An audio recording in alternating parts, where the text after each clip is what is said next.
everybody? This is your boy, the Sith. And this is your boy, C4. And welcome to Lords of Gaming at episode 2. What is going on, folks? We got 2 new people part of our podcast now. We're growing very fast. We got Triple G over here. Say hi, Triple G. Hello. And we got Frank, the troll face. What up, Frank? No.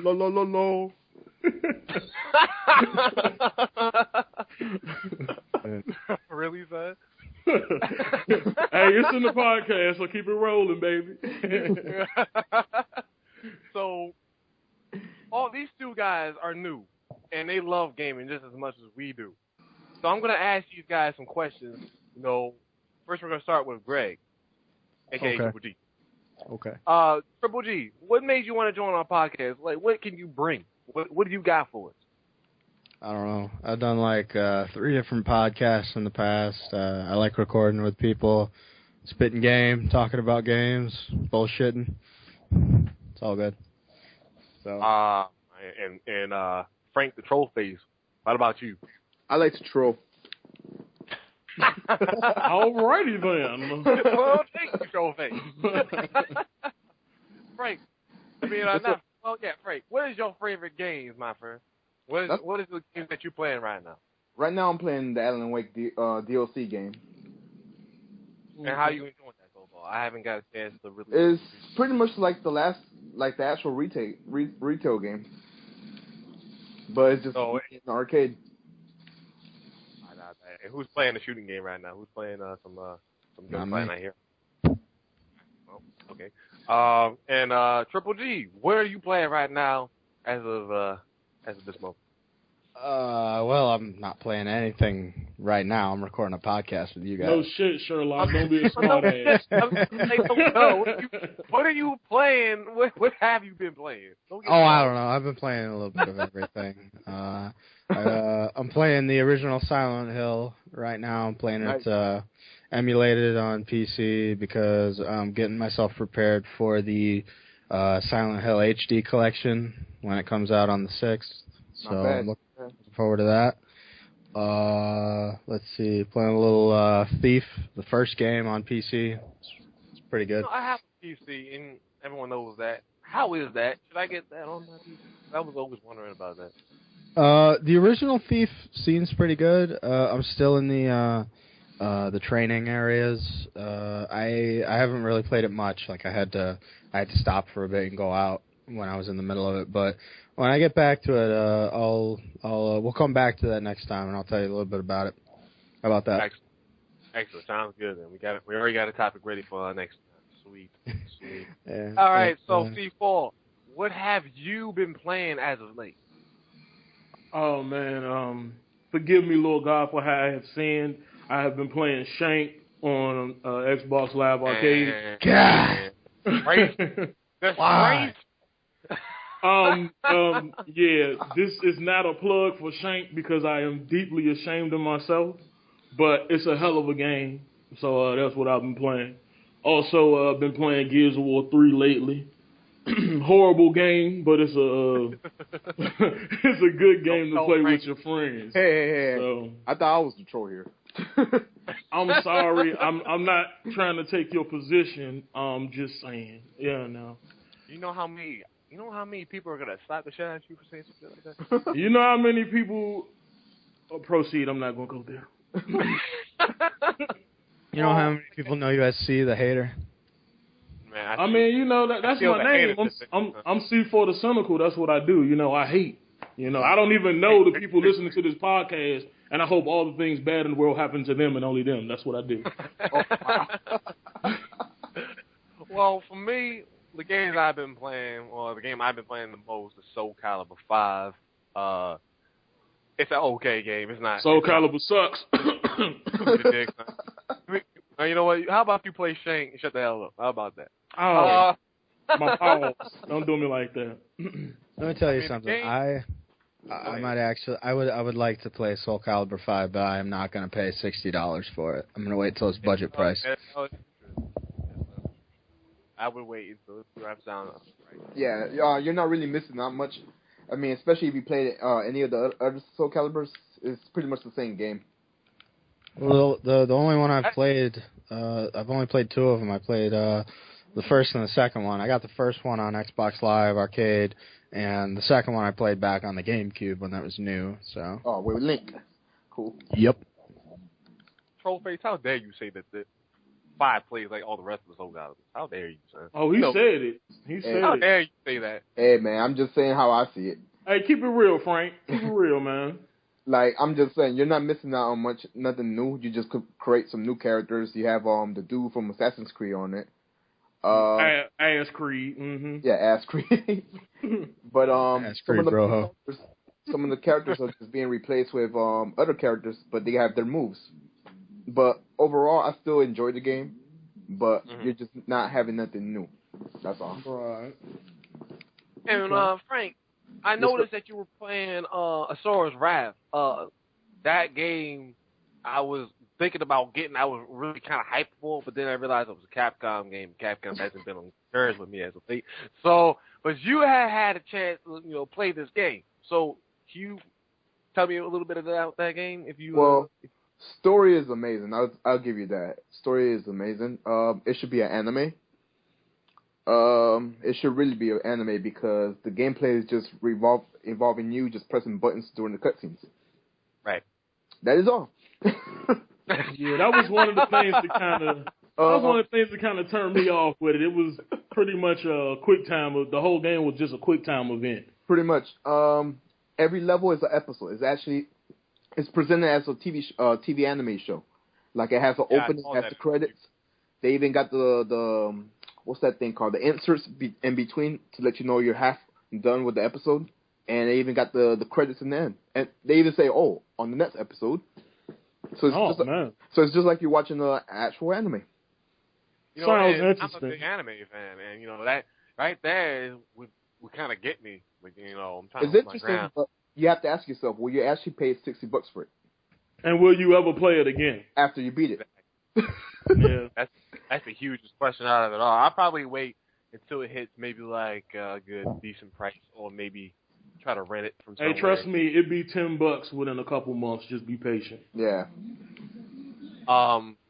Me and C4, we talked about some games that we were looking forward to for this year. Since you guys are new, what games are you looking forward to? We'll start with Triple G. You're kind of quiet over there, so I got to wake you up a little bit. What games are you looking forward to 2012? 2012, the year of our Lord. Let's see. What am I looking forward to? I would say, I got a birthday coming up on March 6th. So there's 3 games that I'm going to be getting that day. I already told you guys about the Silent Hill HD collection. And the other 2 that I have pre-ordered are Mass Effect 3 and Street Fighter Cross Tekken. So those are the 3 games I'm looking forward to in the immediate future. Looking a little bit forward, I would say Max Payne 3. Definitely, I got that pre-ordered too, and I'm really looking forward to it. I'm a huge Max Payne fan. I have been since the first game. It looks like Rockstar's doing right by what Remedy built in the first 2 games. And then, of course, later in the year, I guess, the only other thing that I'm really interested in that I know is coming out this year is the continuation of the Black Ops storyline for Call of Duty. Because I did like that campaign. Hold up. I don't, hey, wait a minute, Hold up. Let me explain myself before you go rambling on about how it's bullshit. Okay? I liked the campaign of Black Ops. It's probably my favorite campaign out of the whole series, and I just thought it was interesting. I like that whole Cold War espionage sort of backdrop, and I think that if they go further with it and maybe bring it into the 80s and do some like Red Dawn type stuff, I think it could be a really good campaign. So I could care less at all. I couldn't give 2 shits about the multiplayer. I just want to play that campaign. Yeah, I think that as well. All right, you saved yourself. You almost got kicked off the podcast for that, but okay, you saved yourself. Gee, thanks. So yeah, that's it for me. All right. Now it's your turn, Trollface. What are you looking for in 2012? Dude, there's so many titles I can't think of right now, but I'm gonna just go by what I pre-order. Well, I'm gonna just go by what I pre-order for the moment. One of them is gonna be the Silent Hill HD collection as well. I also pre-ordered that. I also pre-ordered the Downpour. I know it's not gonna be as good as the past games, but I still support Silent Hill regardless. I'm gonna get the Street Fighter X Tekken. And the Metal Gear Solid Rising. I'm definitely gonna get that, but that's like later on. Oh, dude. Oh yeah, I'm definitely getting that. Platinum that will save games. me Devil May Cry reboot. That will definitely keep my mind off that. I love Platinum games. I think they make amazing stuff, and I've never been interested in a Metal Gear game, but I'm probably gonna end up buying that retail because it looks cool. It looks nice. It looks amazing. I'm not even gonna lie. Yeah. But is that all? Well, you just brought up Devil May Cry. I'm also gonna get the AC collection to that as well. I need to pre-order Naruto. I haven't done that yet, but I will. Yeah, we gotta get our hands on that. We gotta do a pre. Yeah, because it's right around the corner. There's a bunch of other games that's coming out, but I just can't think of it right now. I'm debating if I should get Raccoon City for Resident Evil, but I'm kind of iffy. That looks good. I think it looks good. It does. Hey, we're talking about some fighting games here. We have a little bit throughout the show, and I just wanted to get you guys' thoughts on. Is it Arc System Works? Are those the guys who did Blaze Blue and what was the other one? Battle Fantasia, Guilty Gears. Guilty Gear, yeah. I could never get into their games. What do you guys think about that stuff? It always seems like needlessly simple and yet like the most complex fighting game I've ever played at the same time. Like there's not too many buttons, there's not too many combinations of things to do, but at the same time it's like it confounds me. I can't figure out how to do any special moves, you know.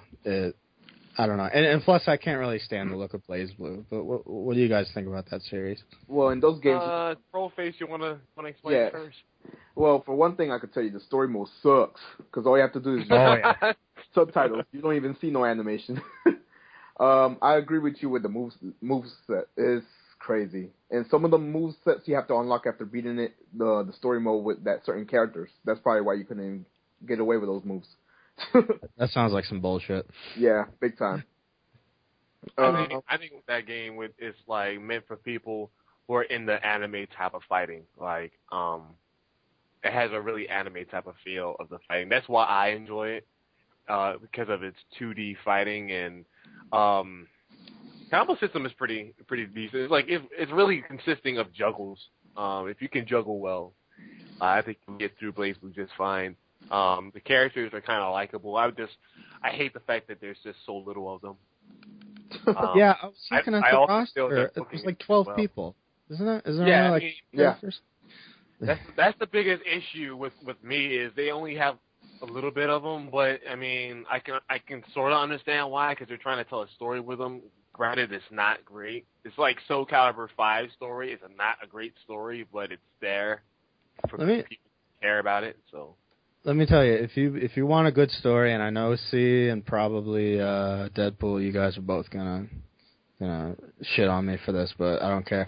I think MK9 had a great story. The campaign mode, the story mode, it was long. It made sense. They retconned a lot of stuff from the past, and it was intriguing to the point where I was actually invested in the fiction by the time I reached the end of it, and I wanted to see how it resolved. So, I don't know. I mean, in terms of fighting games, I think that Mortal Kombat, the reboot, I think has the best story of any fighting game. Because when you look at any fighting game, really, they have non-existent stories, or they're all, like, jokey, like Tekken. You know what I mean? I agree with him. As far as, most of Mortal Kombat games, they always had, like, what they call a conquest mode. And they always had a good backstory to it as well that supports the main story as well. And as far as MK9, yeah, I agree with him. The campaign was pretty good. The backstory of it all, of Kazuya and Jin and Lars, even though he's not explained well, I mean, the story between it all is just really good. And if they ever do Tekken 7, which they will do Tekken 7, what am I saying? Like, it will be good in story-wise. Street Fighter also has a story. It's very anime-oriented. So I guess it depends on your preference, really. It really does. I can boil the Tekken story down in like, let's see, 4 words: throwing people into volcanoes. I could do that with MK9. I mean, long story short, in a nutshell, fighting games have horrible stories, plain and simple. Yeah, it's all about the fighting instead of the story. But they try to build a story just so it can just be there. So, anywho's, we have 3 topics that we could talk about. Well, we just finished off with one that I didn't expect to be on the list, but it's there. So let's start. Are we guys ready? Are we ready? Let's do it. Are we? sure, why not? All right, ready. PS Vita. If you guys have heard about it, Naughty Dog is passing on making games on the Vita for now. They gave us Uncharted, which is really, really awesome because I love Uncharted. But here on out, they're saying that they're passing on the Vita. Your guys' thoughts? C4, what do you think? Well, Greg, you had something to say? Yeah, I just wanted to clarify something. It actually wasn't Naughty Dog who developed the PS Vita Uncharted game. It was a different company. I can't think of the name right now, but somebody else developed it while they were working on Uncharted 3. So okay. Just wanted to put that out there. All right, well, good clarification. All right, C4? I don't know. I think that's going to be kind of a blow to the Vita not to have some of Naughty Dog's products, but I personally think the Vita can survive without them. You know, it's kind of sad that they won't be developing no games for it, but the Vita shall live on with or without them. That's my take on it. I think the Vita could use Naughty Dog's assistance because Naughty Dog is one of Sony's biggest guns right now. Like, Naughty Dog helps with Sony a lot, in my opinion. And The Last of Us, I would like to see that on a Vita, just because, say I'm playing Last of Us and I can't finish something right away and I want to continue to play it, I would like to continue to play that on the Vita. If they can. Well, I doubt that the cross-platform between the 2 systems will have anything to do with that. I'm pretty sure you'll still be able to finish The Last of Us on the Vita if you ain't finished it on the console. I think they mean they won't be making any games for it out the gate, And they said like original yeah, games? and they said in the story that they won't say never. It's just right now they waiting for the right handheld, and I guess in their eyes the Vita hasn't shown that much promise to them, So I mean, that's kind of saying a lot because that's Sony's partner right there, and them saying that they're not going to develop anything on it as of right now is it's kind of, to me, it sounds kind of heavy. I mean, for the love of God, they can put Crash Bandicoot on the goddamn thing. Like, work Crash Bandicoot on the Vita. Go back to that. Well, I mean, I do think they're gonna. Of course, you're gonna get the Crash Bandicoot games, and there are other little, there are other games that they've released in the past. I'm pretty sure you're gonna get those. But as for new titles, they telling you in a nutshell, don't expect none for a while. That's what I got from it anyway. Frank, what do you think? Well, let me ask you this: for the PSP, did Naughty Dog made any games for the PSP? Not that I know of. I mean, it's basically piggybacking what you guys says. I think the Vita will do good without it. So. Yeah, not too much of a big deal for me. Yeah. It's not much of a concern to me either. I mean, I think what the Vita needs the most is just some games right now. And since we're on the Vita, what did you guys think about the Vita's launch? I mean, what do you think? about its future.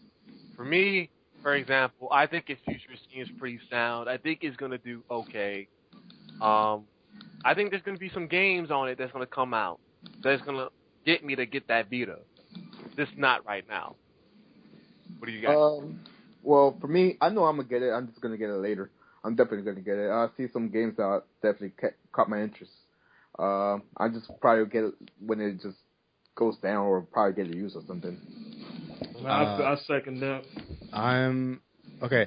The second Koji Igarashi announces a new Castlevania for the Vita, that will be the date that I go and spend all the money in the world on the Vita.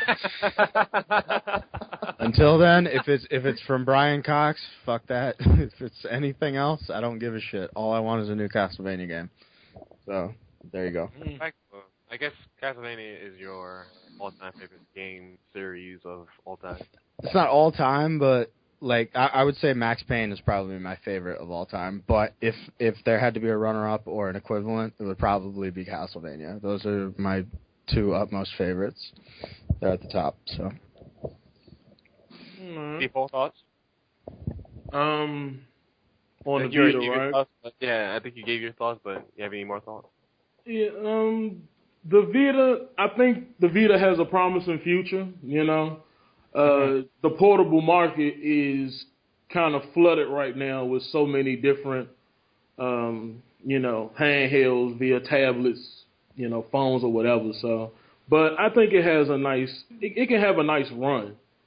As for me getting one, I'm kind of with Frank on this. I might get one later down the road, I'm waiting. My plan is to wait till after E3. I want to see what they got to bring to E3. And companies are famous for coming out with revisions or, different SKUs or whatever. So I'm waiting to see, if they're gonna make the Vita better than what's out there right now, because I would be kind of upset if I bought one like near October or the end of next year, and then turn around and 6 months later they announce that they're coming out with another one. Another model. Yep. Yeah. So I'm gonna kind of wait and test the water, see what's going on with that or whatever. Or like Frank said, I might pick up one secondhand and see how I like it or whatever. That way, if they do come out with another one down the road and it trumps what's already out there, I didn't spend too much on what I got. Well, honestly, personally, I don't think they're gonna come out with a new one anytime in the near future, because what they built is perfect for what it's trying to do, and I really don't think they can't really make it smaller, because you got to fit all those buttons and the size of the screen onto the same thing. They're probably not gonna do anything major to it, except maybe put out like a better battery, like a battery with better life to it, which is interchangeable supposedly. I would assume, right? The PSP had interchangeable batteries, didn't it? Yeah, but I got one word for you, that can counteract everything you just said. Nintendo. but Sony isn't Nintendo though. They didn't do the same thing. I mean, they tried. They tried it to mimic Nintendo. Yeah, I mean, we got how many SKUs of the PSP, of the original PSP that we had? Yeah, but that was over a long time though.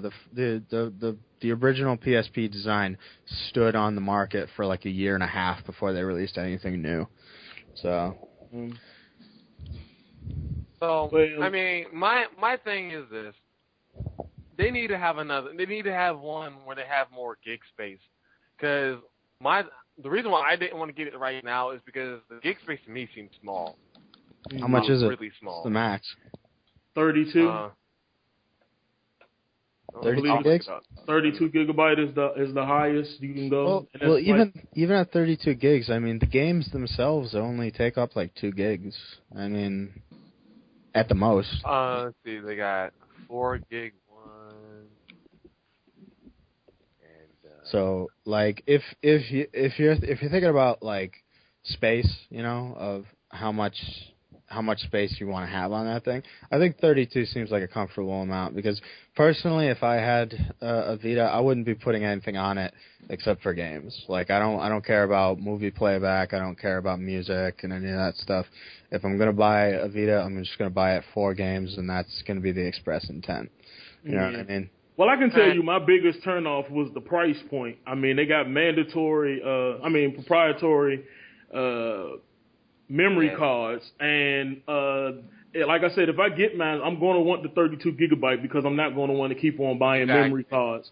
And a 32 gigabyte PlayStation branded memory card costs $100 on top of the $250 that you're paying for it. So I mean, and in addition to the game, so you know the price of it is kind of up there. When I can get a brand new console for cheaper than a handheld, and I'm not really a huge handheld fan, that kind of plays into it a lot. Big time.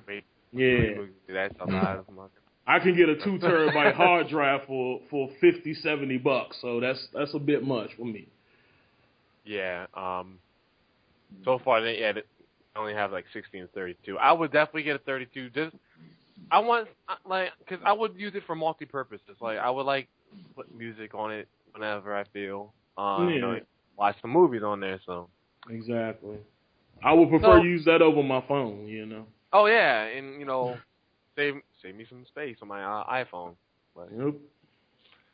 All right, so the next topic is GTA. Now, Triple G, you really, really, really wanted to talk about this topic. Now is your chance to take the floor. Go ahead. Explain why you want to talk about GTA so bad.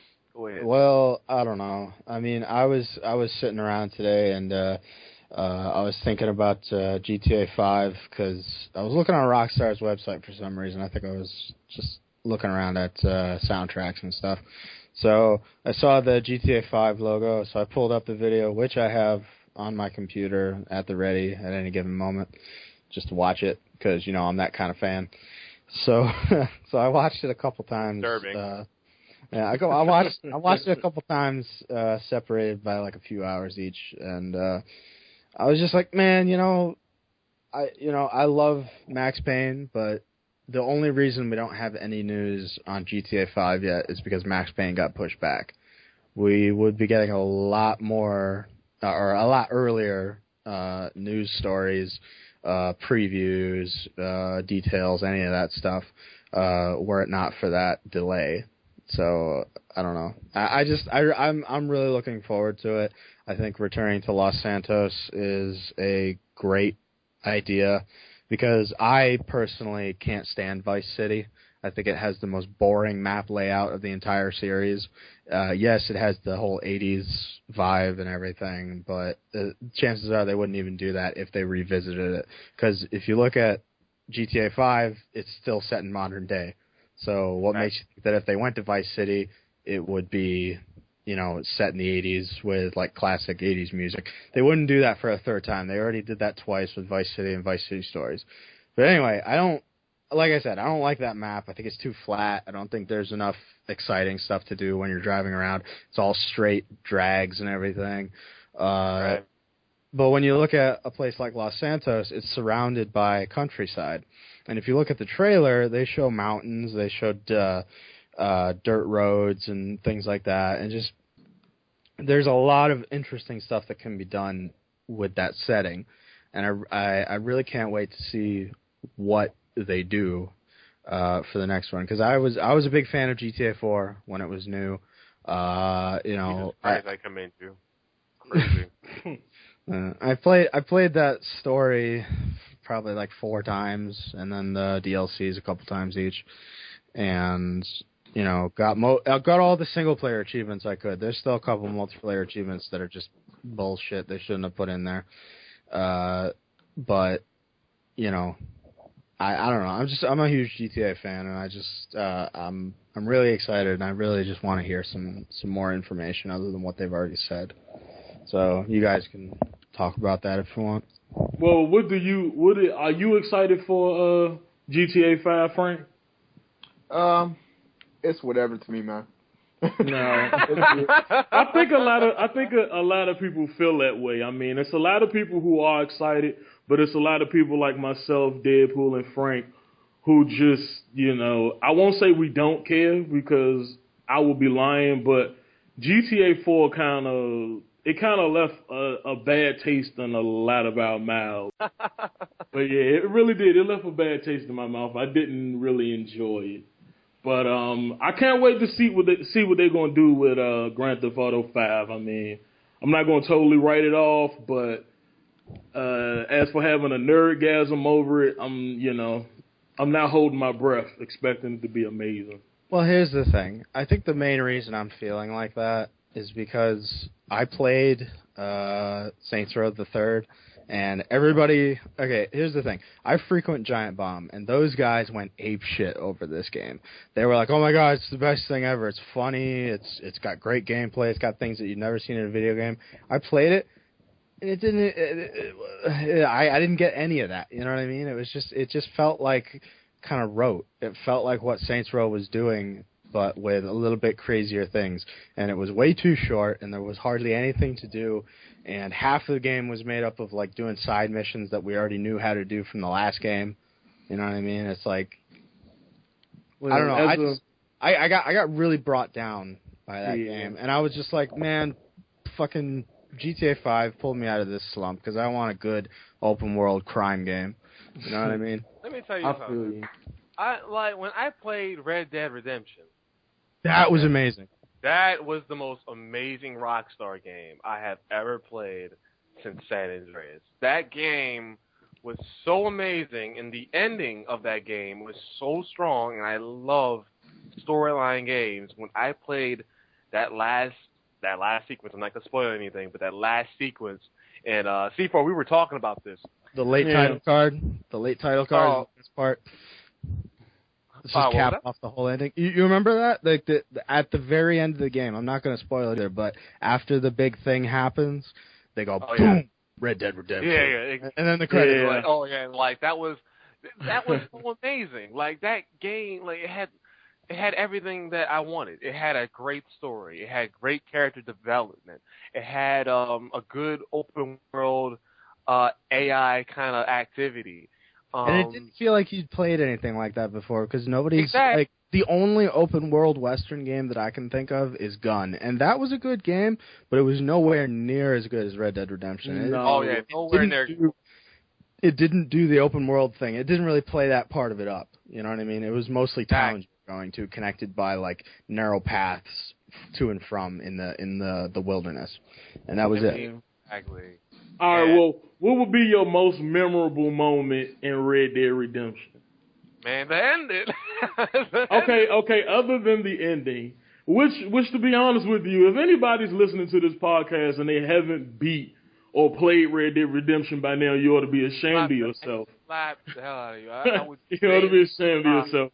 But without the ending, what would be the most memorable moment? I can say mine was when a friend told me you get an achievement for roping a chick and putting her on the train tracks and getting her hit by a train. When I was told that, I immediately hopped on my horse, grabbed the nearest female, proceeded to rope-a-dope her ass up, and put her on the train tracks. That was my most memorable moment. That's when I said this game is amazing. The moment, man, you know what? Someone take my turn because I got to think about it. I'll tell you my favorite moment was when you walk in on the Mexican revolutionary guy, the guy who ends up being president. When you walk in on him, yeah, that part right there was hilarious.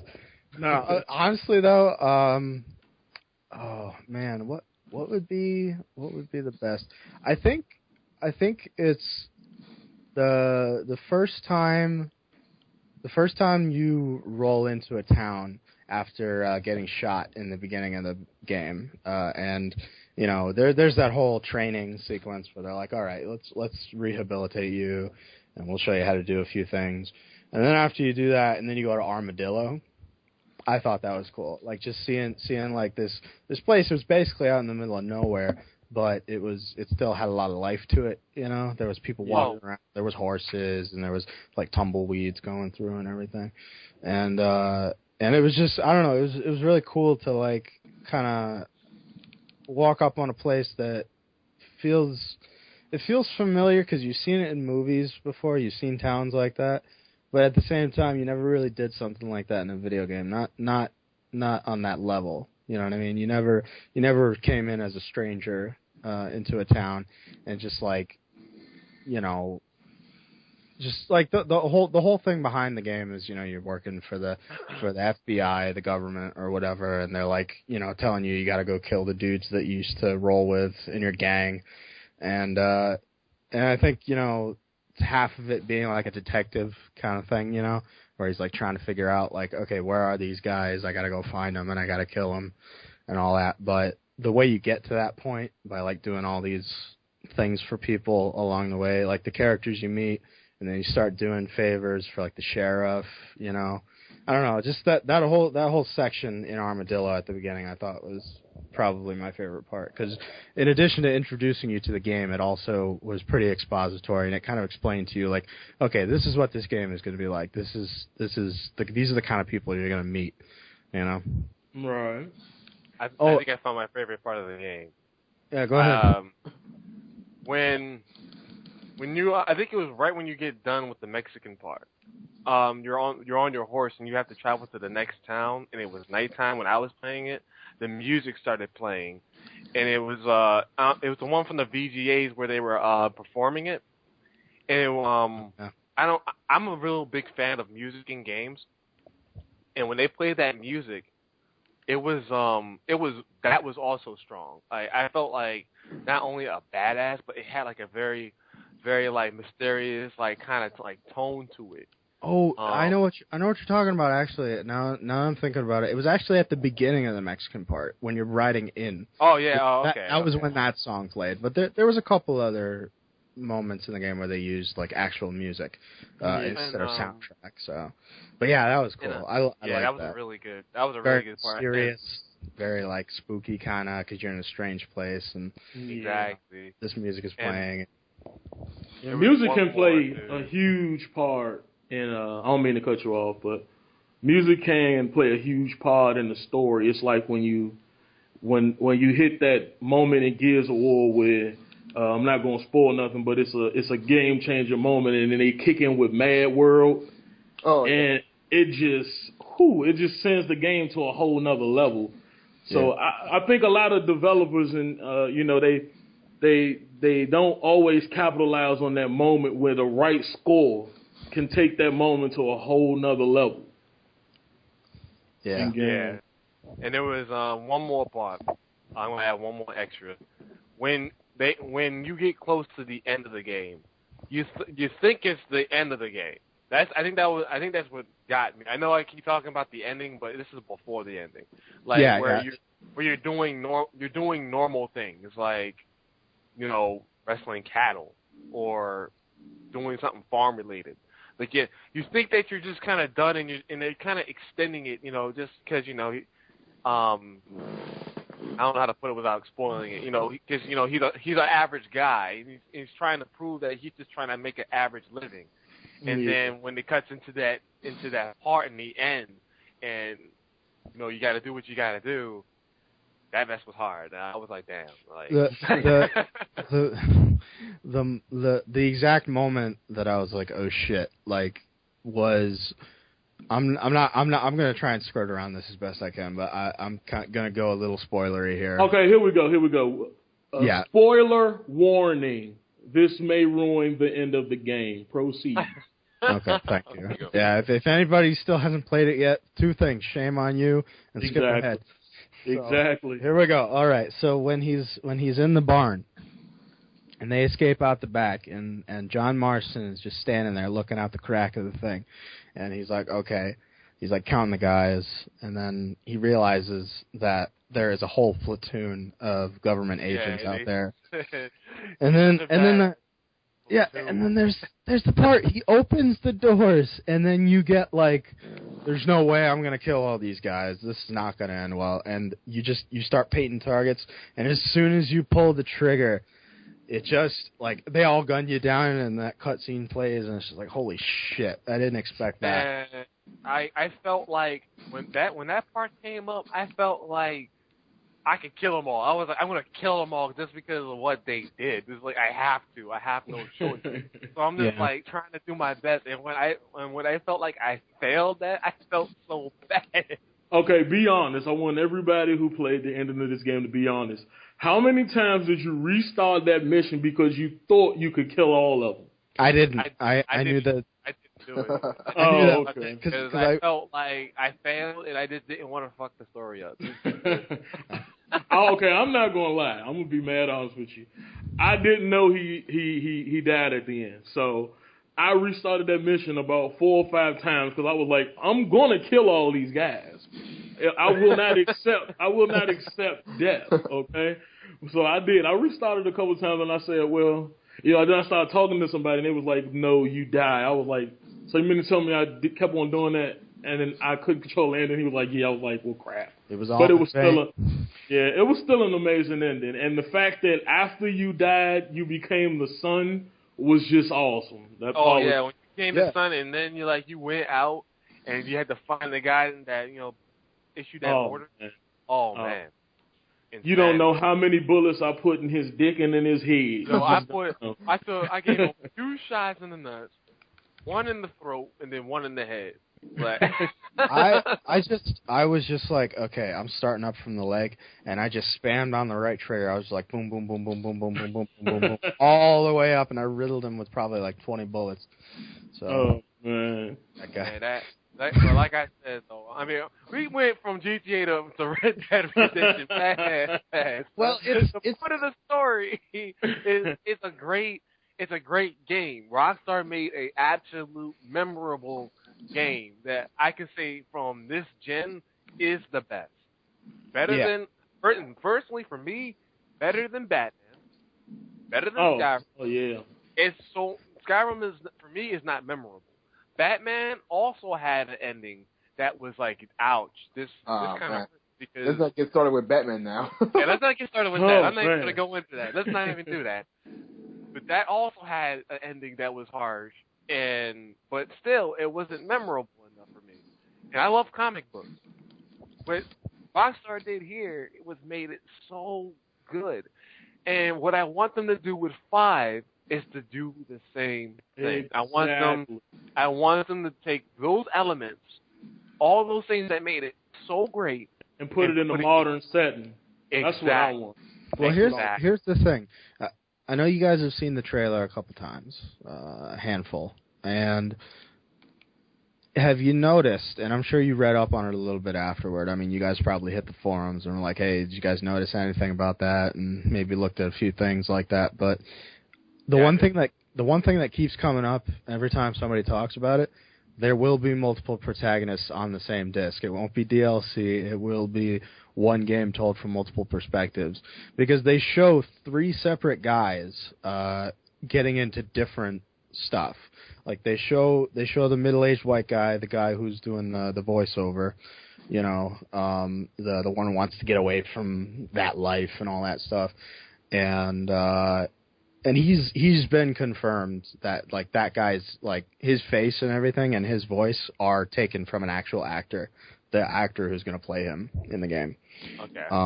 So I thought that was Tommy Vercetti. I'm not even or whatever. You too. Everybody said that. I really did. I thought it was Tommy Vercetti for real, and I thought my main thought was, oh, they're gonna do some kind of Ocean 11 or Fast 5 move where they're gonna have Tommy Vercetti, the dude from GT4, CJ from San Andreas, and maybe like one more GTA character. And I wouldn't mind that if they did that. Well, that's what I heard. I heard we was gonna be playing as Tommy Vercetti and CJ and some other person. That's what somebody in a forum has said, that we was gonna be playing as 3 different characters. Well, the guy that they show, the black guy, they show him like 2 different times. He's got tattoos and he's wearing a tank top and working boots and jeans. He looks kind of like the default look that they had for CJ in San Andreas. He had the jeans and the white tank top and the running shoes.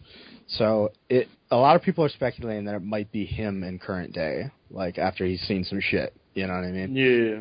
So, but I don't know. I'm kind of skeptical. I don't think they're going to go back to the well on that. But if they are going to go back to any kind of well, I think that they should bring back Claude from GTA 3. I think it would be cool to bring him back and actually like give him a voice. So maybe even a voice that you wouldn't expect him to have. Like maybe he's like French or something. Really bitchy voice or something. Like. Well, no, I'm thinking. Hi, everybody. Give him a helium voice. I'm thinking Claude's got to be French because the name Claude is a French name, and it's like nobody has that in America. Nobody's parents moved to America and named them Claude. They named them something like John or Jimmy. You know what I mean? Like. It would make sense, and I think it would be kind of cool to have like a French character because we haven't seen any since what was it, Vice City? There was that French dude that you had to steal the microchip from. The water, she is très wet this time of year. No, the guy in the mall. That was his line, and he's like, "What?" Yeah, you did that line a little too well. You let them here, you idiot. It's not like Arnold now. Well, you know. Chopper. Get to the chopper. No, but.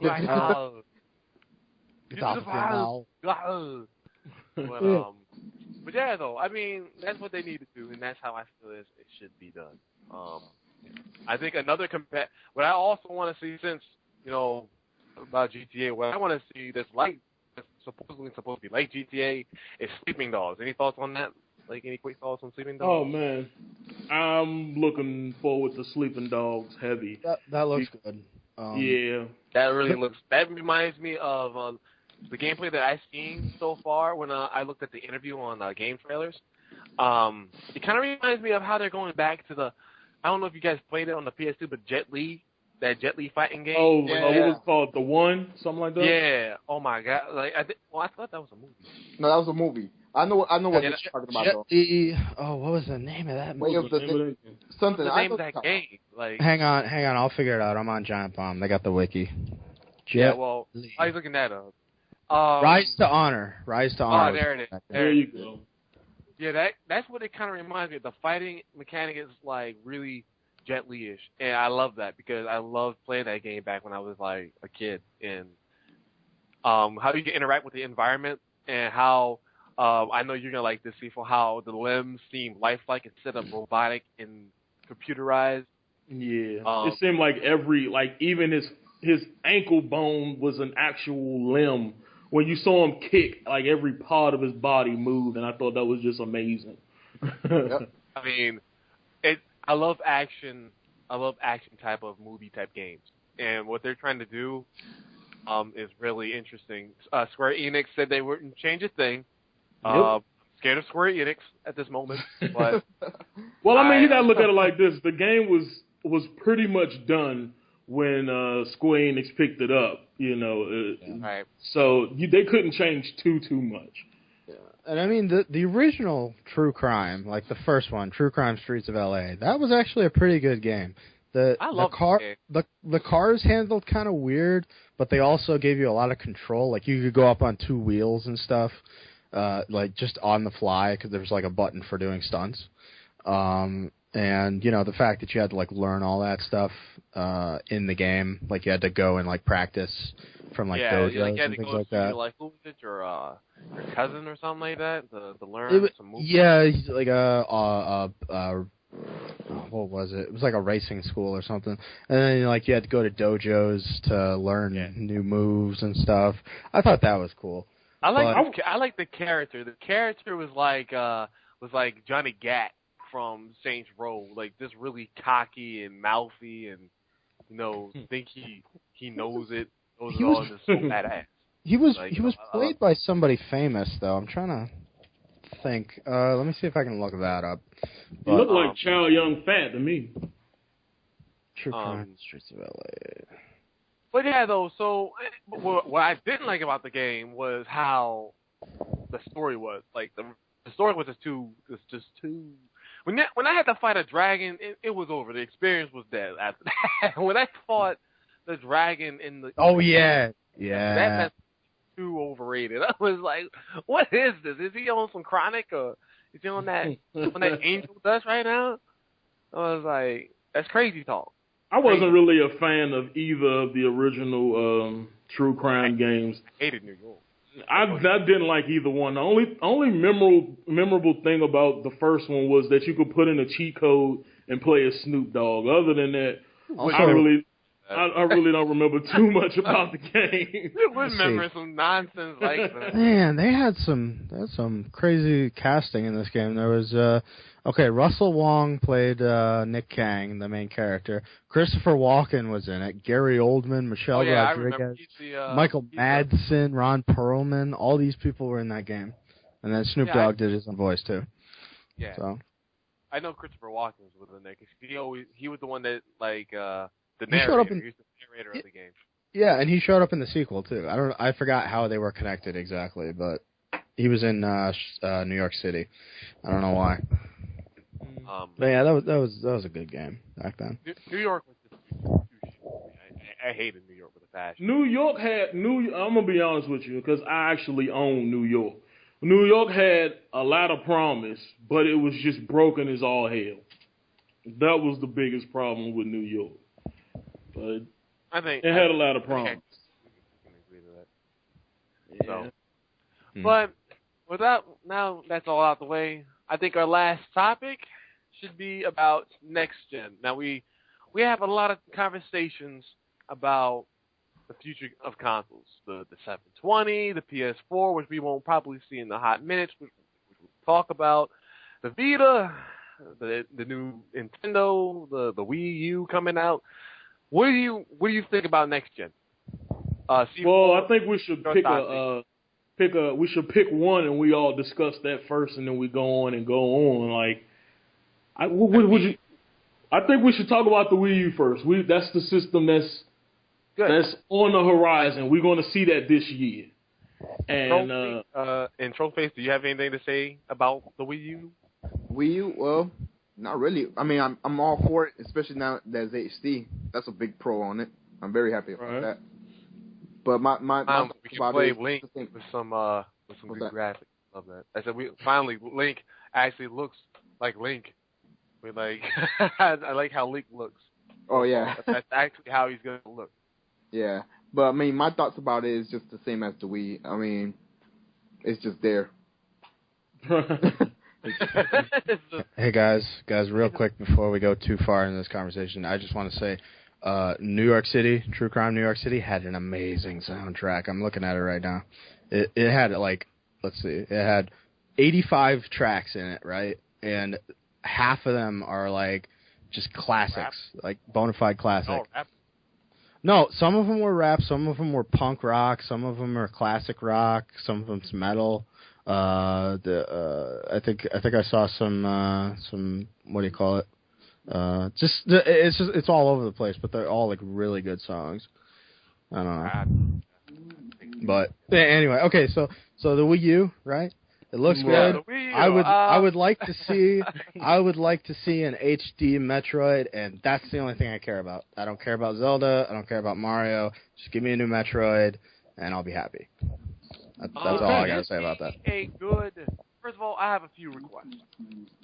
I'm a very greedy motherfucker, so I have some requests that must be met for the Sith in order to have this thing. Super Smash Brothers must, and I repeat, must have online support. Now I know it had online support on the Wii, but let's be honest, no one does that buddy code bullshit. Like I want something that's like the PSN, or it has to be Xbox Live like.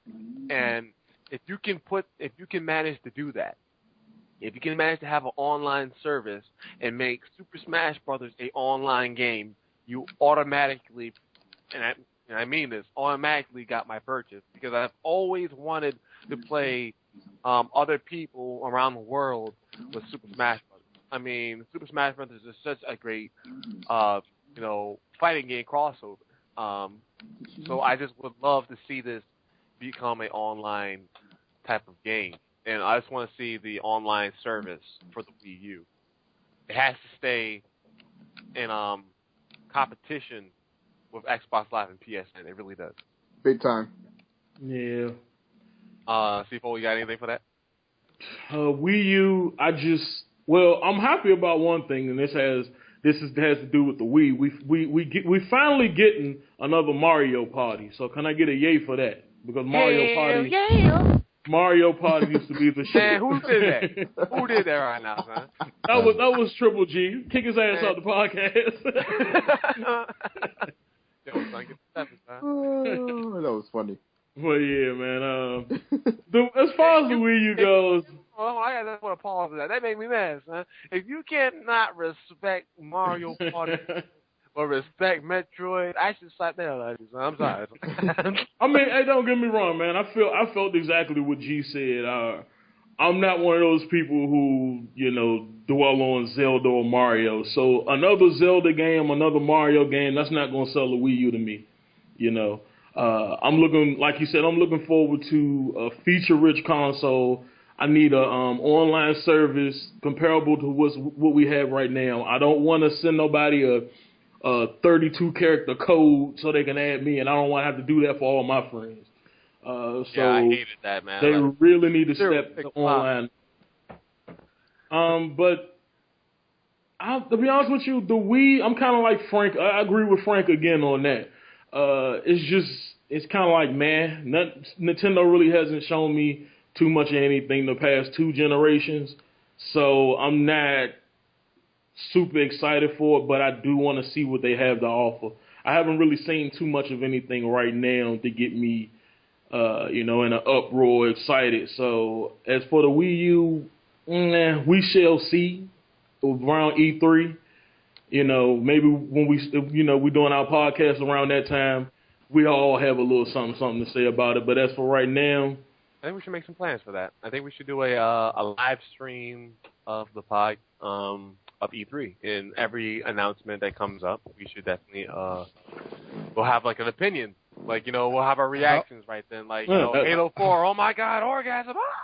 Like, yeah, that would only be you. But, how would we do that though? Exactly. How do you even live stream a podcast? Is that something we can do? Well, we don't show the actual E3. We just.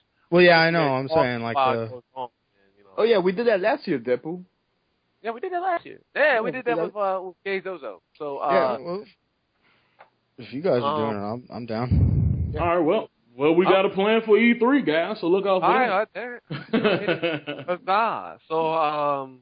So I guess we got the Wii U out the way. So I guess we can say, in a nutshell, the 4 of us, the opinion on the Wii U is a big meh. Yeah. Okay. Well, let's talk about the next one, because this one's going to be short, too.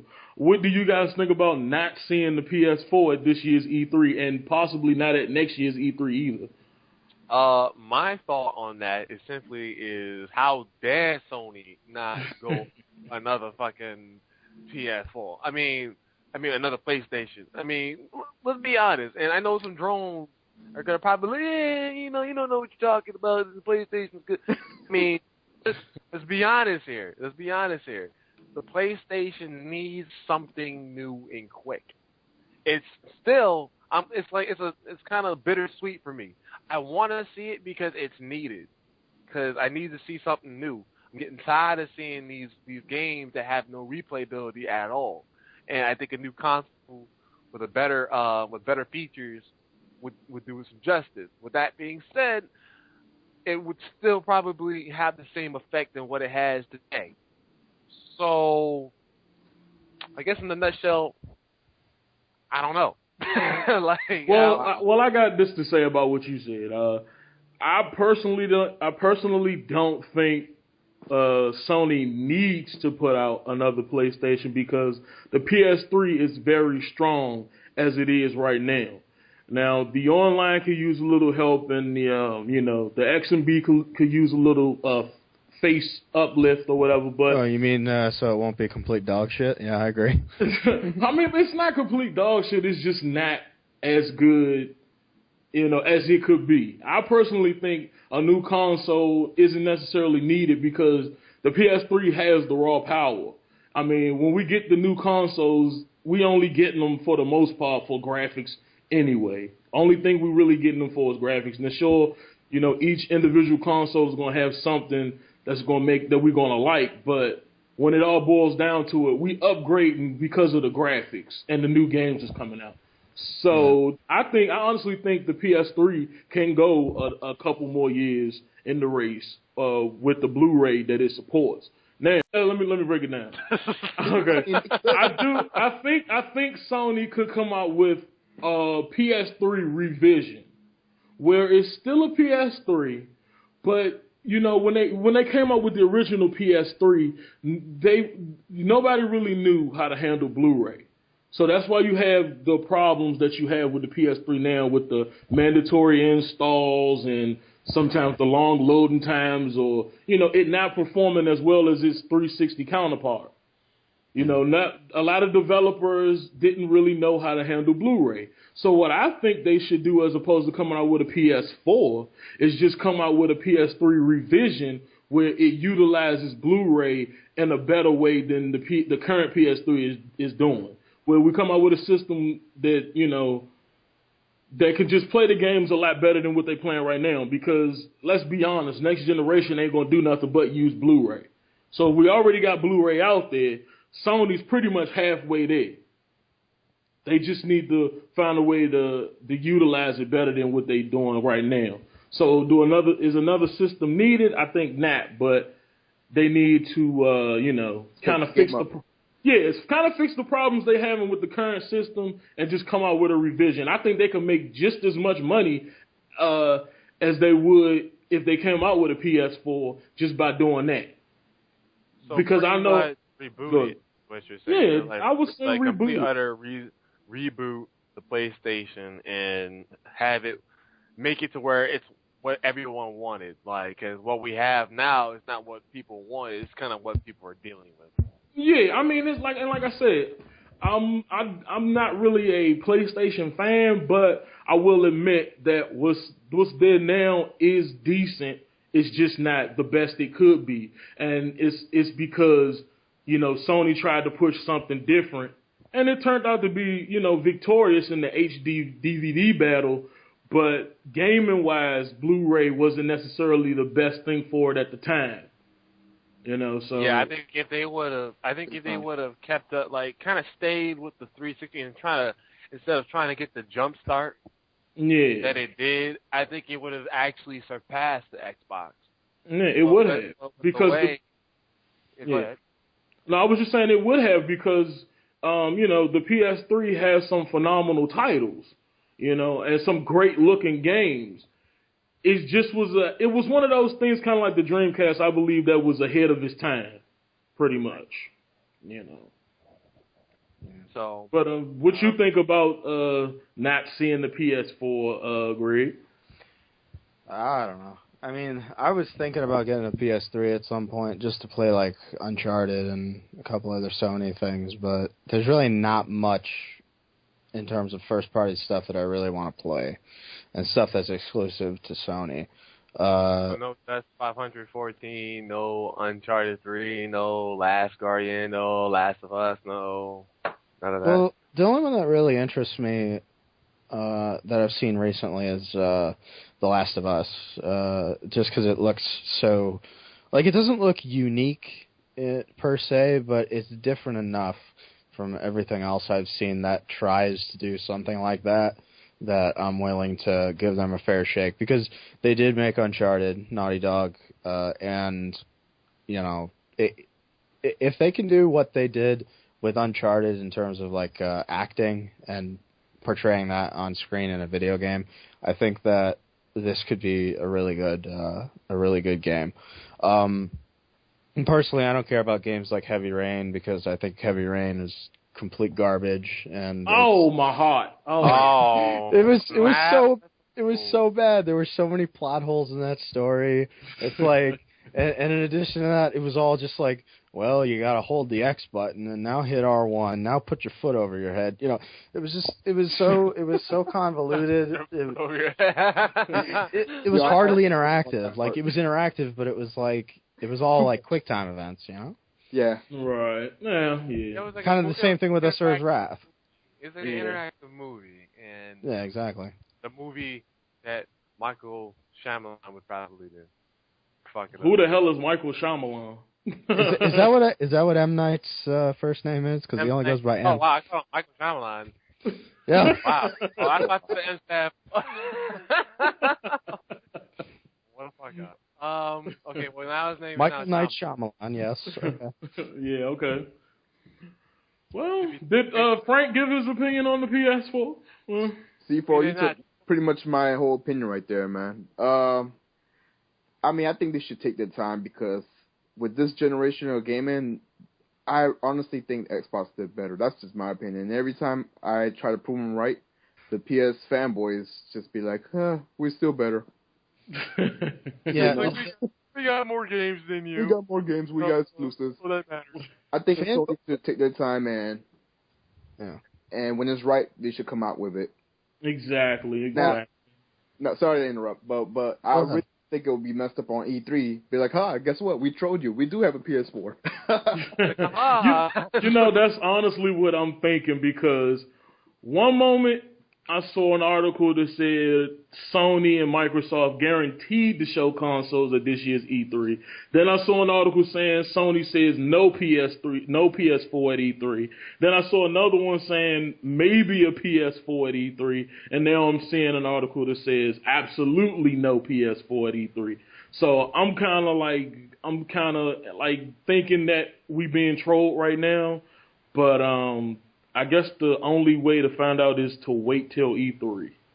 It's all hearsay at this point because nobody's going to drop any kind of concrete details this far out.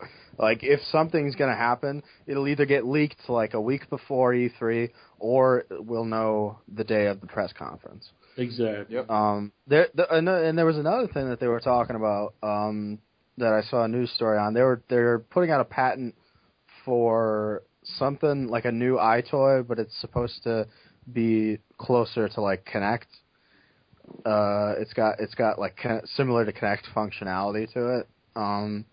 So I think PS Move was a big wash. They didn't support it like they should have. They overpriced the hell out of it. Yeah. I mean, They overpriced the huge ass dildo. I have an issue with that. Yeah, wasn't it like $40 per controller or something?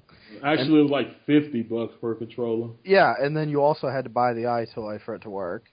You know, so I mean, at least with the Kinect, what was it? I got mine for like $150 for Christmas, and it came with like 3 games. So did the Move come with any games? I don't think it did, right? All right, hold up. We ain't gonna turn this into no flame war. Okay? It's not a flame war. I'm just saying. It's like you can't price something out of a budget and then like not support it and then expect people to still buy it. You know what I mean? Well, I mean, we all pretty much know that the Move is dead. Yeah. Now, I can't wait to see what they're gonna do with it. You know, I'm waiting to see if they're gonna do something with it at E3. Yeah. You know, because as of yet, it's been out like what, going on 2 years or a year now. It's been about a year, and I haven't seen a damn thing for it. So yeah. Man, if you ain't saying nothing for it now, what makes you think you're gonna see it? I mean, I remember last year E3. It was me and a couple other buddies watching E3 together, and all I saw for the Move was Kobe Bryant come out there like, this can't be over with soon enough. It was like, just give me my damn check so I can get the hell up out of here. Man, like that dude was just sitting there, like, you know how a person is bored and he's kind of just twiddling a stick? Like, that's how he was like, yeah, you know, this is the best thing ever, you know. This is like the real thing. Hey, look at that. Yeah. I was like, oh, see, like, do you know what you did? I was like, no, I honestly don't, but you know, it's so fun. Give me my damn check so I can get the hell up out of here. Yeah, when we saw that last year on E3, I was like, yo, I could have sworn Kobe trolled on the shit out of Sony, yo. Hell yeah. Everybody could read his face. Everybody could read what was going on in his head. He was like, that's trash, but buy it anyways. And Sony trolled people when they got done getting hacked or whatever. And they was like, "Oh, you're welcome." I was like, "What are you?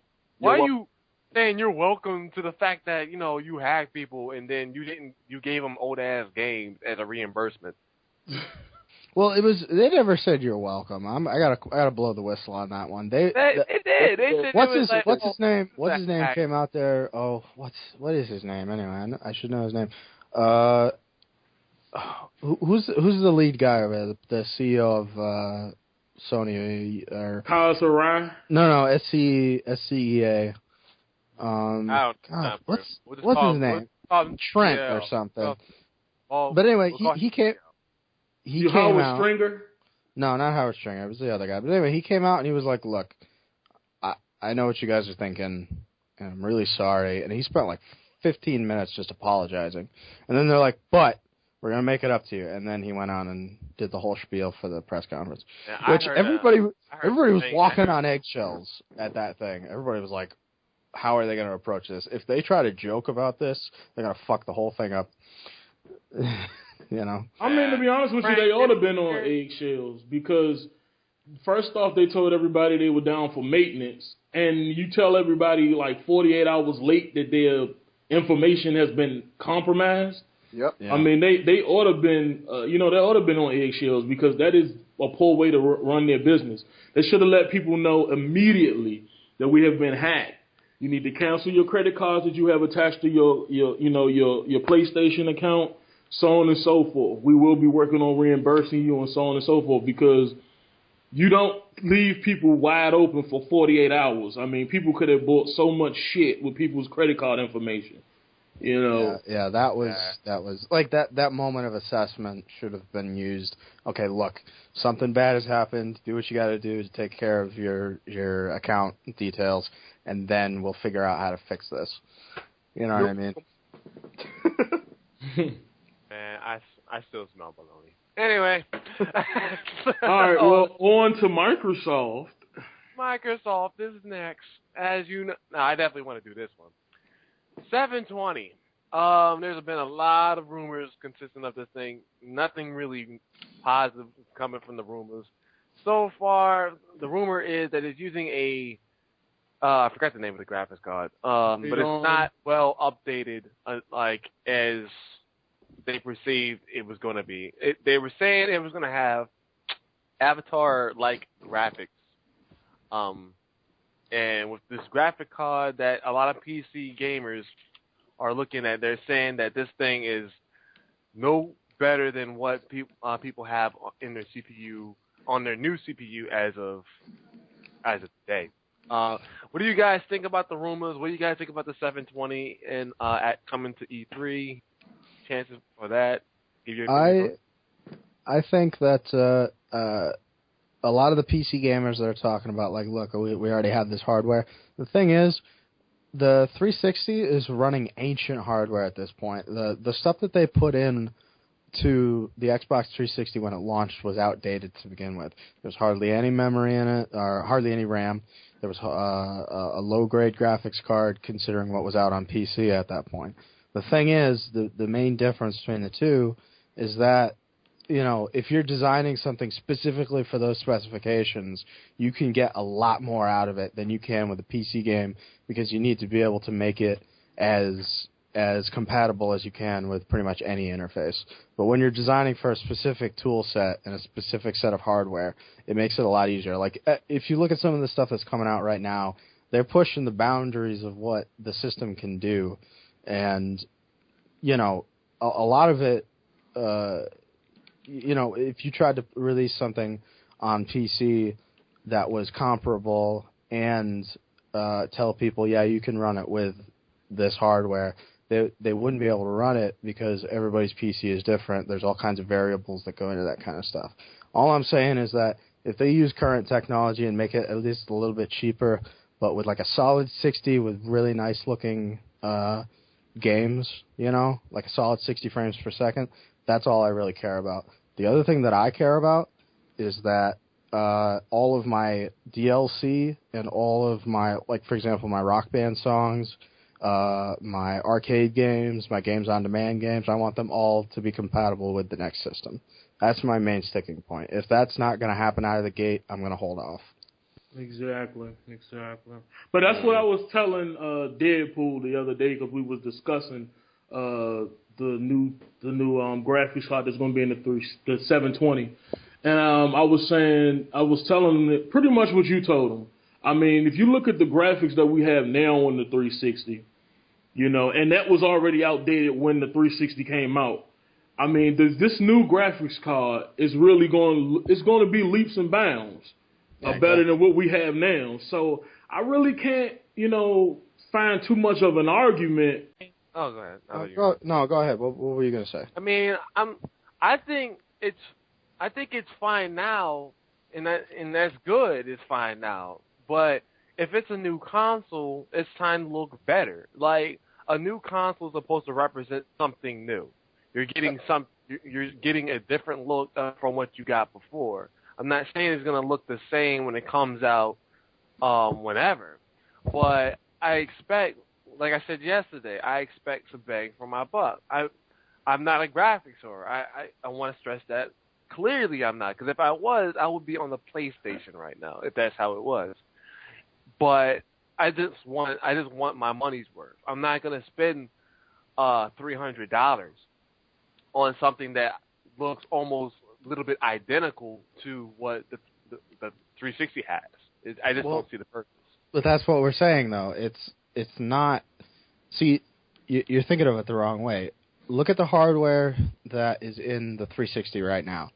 Okay, what they're going to be putting into the next console, whatever they may call it, if what the speculation is true, then it's going to be a really beefy system. It's going to be very powerful, because if you could, like, okay, have you looked at PC games lately and what's currently running on current hardware? It looks amazing. Yeah. Like, everything looks great.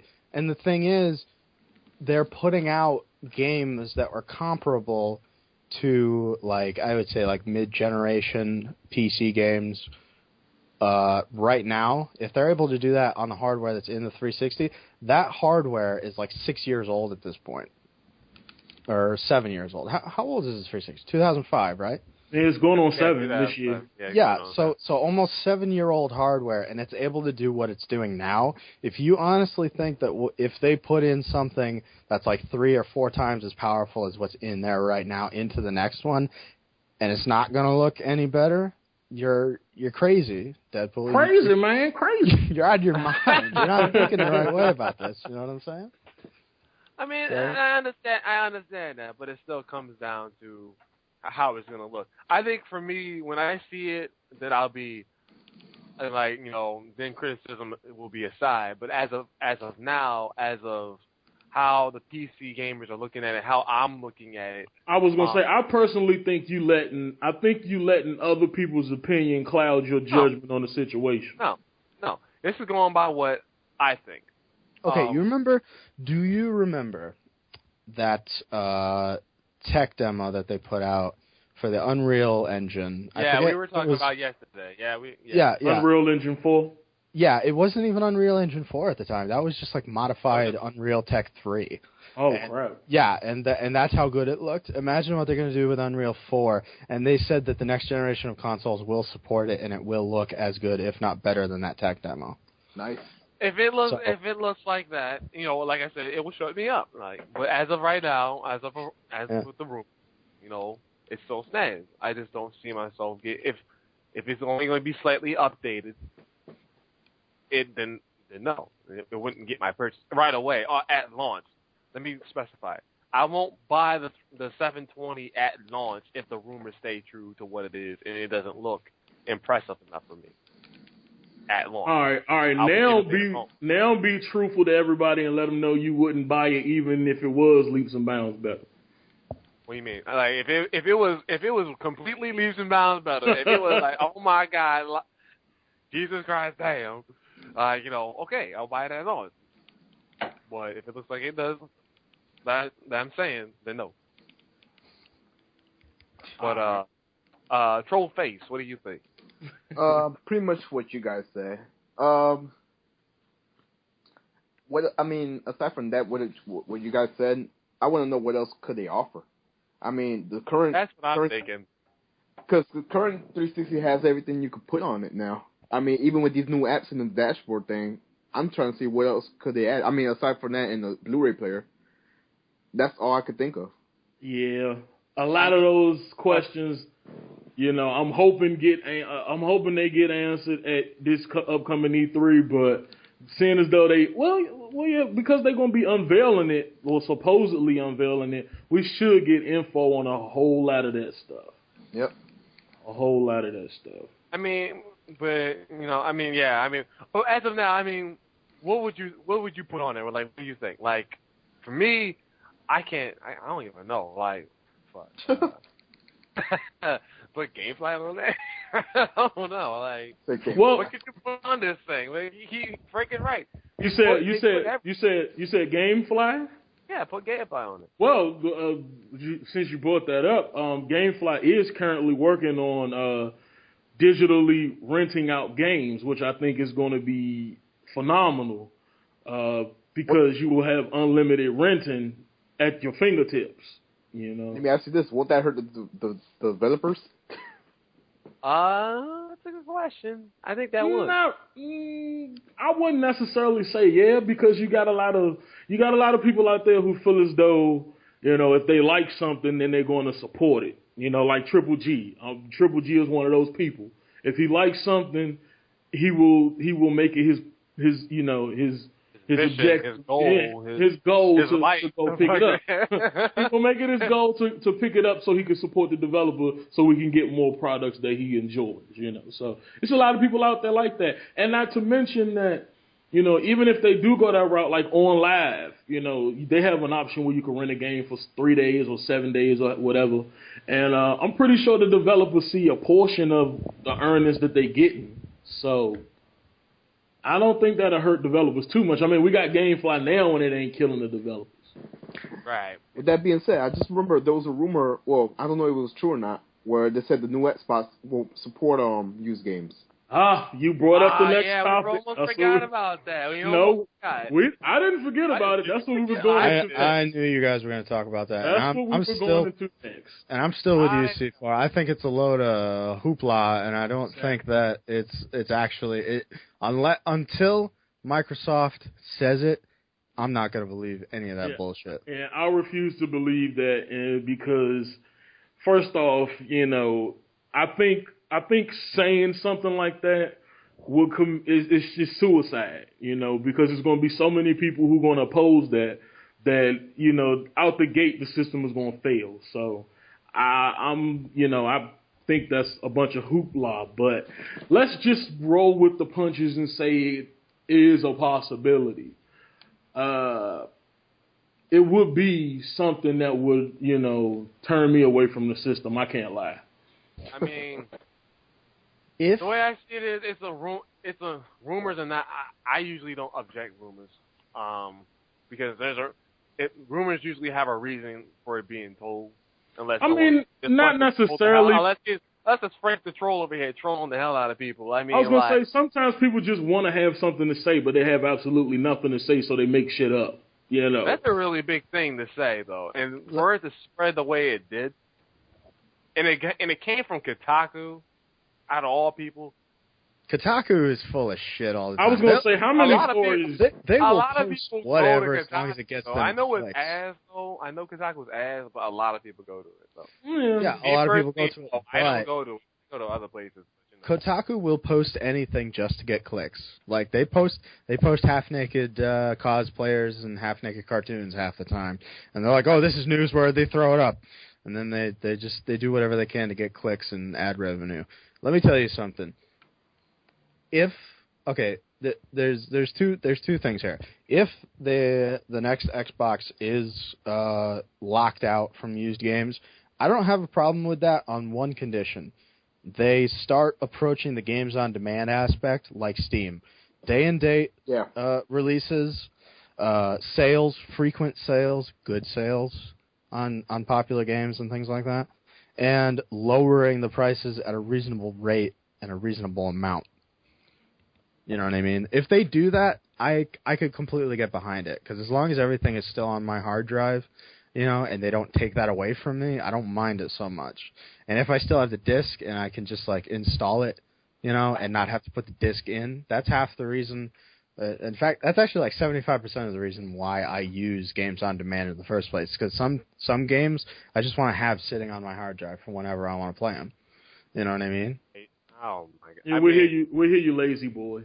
I mean, it's a little bit of laziness, but it's also just like, dude, if I have everything on my hard drive and I can just like, I'll be playing like, for example, I'll be playing like, I don't know, Battlefield 4, for example. Let's get hypothetical here. And my friend comes over and he's like, hey man, I want to play some Rock Band. And so I go, okay. And then I do, I quit out of the game I'm doing, and then I just bring up the guide, go boom, boom, boom. And then I launch into Rock Band directly from Battlefield. You know what I mean? I feel as I should slap you. How hard is it to get up, take the game out the case, put it in the tray?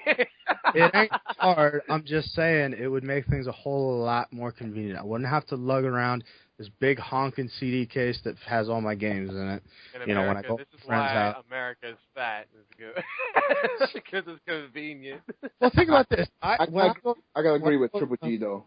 When I go to my friend's house, okay, I got a buddy. We play like Rock Band and stuff together, but I also bring my whole CD case. So here's the thing: I bring like a guitar, sometimes two, or a keyboard or something with me. And in addition to that, I got to carry around like a CD case that's like a foot tall and like 6 inches wide and all this. And I got to carry like microphones or whatever, or controllers for fighting games and all this extra shit. Eventually, that all just kind of gets really cumbersome. You know what I mean? So if I can just, like, say, throw a couple controllers and my hard drive into a bag and just, skip my way on over to his house and just, like, play it off the hard drive without having to worry about discs, that would make things a whole lot easier. You know what I mean? And there's a lot of people that do that. I know I'm not the only one. You are. I ain't the only one. You are a very rare breed. Let's just put it like that. I got a remedy for the entire situation, Greg. What? Stop being such a goddamn loser. That's so messed up. That's like you're pretty much calling everybody that does it losers. I'm just saying.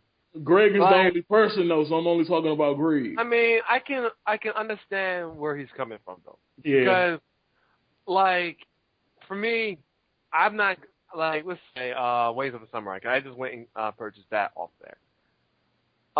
Games like that, like $20. Right? Yeah, it's like $20 off there, and GameStop is trying to sell that game for like still $30, I think. And I think that's bizarre. I gotta look, but I could look it up. I mean, my issue is this: the demand is so flawed right now because they have games that I would like to get like L.A. Noire, but the game is so expensive. They still have 50 Cent blood in the sand or whatever that shit is. Yeah. $60. Outlier. That is the outlier. No game is priced that badly out of whack with what they're selling it for used, or even new for that matter. And also, L.A. Noire just got lowered by like $10. It's now $30 for games on demand. That proves right. It's $30 out there. It's $30 the Ways of Samurai 3 on GameStop. I just checked the site, and yeah, the 50 Cent game is $60 on demand. Yeah, it's ridiculous. L.A. Noire, I can get L.A. Noire pre-owned for like $25. You can get. I want a Steam system. And when I heard about PlayStation maybe getting Steam, which I don't know if that's still in the works or not. It's in there. It's not as widespread as. It's not as widespread as it is, and I feel like it can be enhanced more. I feel as, make the prices reasonable. Bring games out that people want and make them reasonable. Don't make them retail price and trying to screw people over. I'm not going to go into it, but I'm tired. Well, we might as well because we done already dug into digital distribution pretty heavily so far. Hey, if we go into business, that's another hour. Well, I mean, no, it's not really. Long story short, if you're going to do digital distribution, do it accordingly. Okay, you gotta have a plan.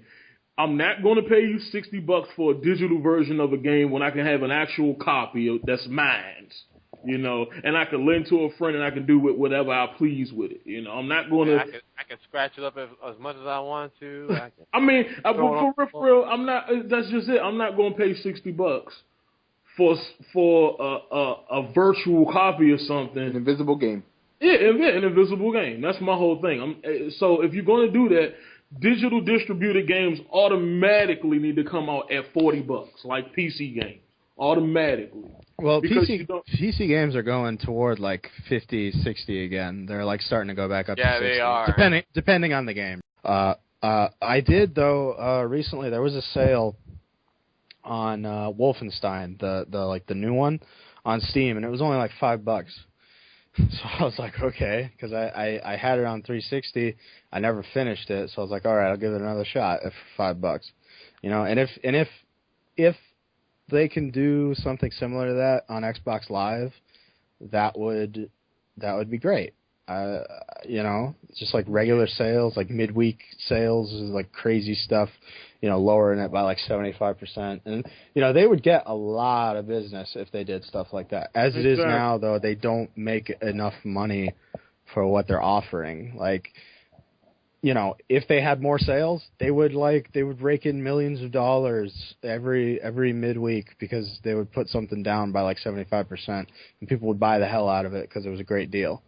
But they're not doing that, and I don't know why. Yeah, I mean, because you see it now on live all the time. I mean, you see so many games on the marketplace for retail price, and you can go to Toys R Us or Walmart or Best Buy and get it for $10, $20, sometimes $40 cheaper than what they charging you on the marketplace. It's just ridiculous. They really need to work on that with the next generation of consoles for sure. Yeah, you know what? Actually, you know what I wouldn't mind. I wouldn't mind some water right now. I'm thirsty as fuck.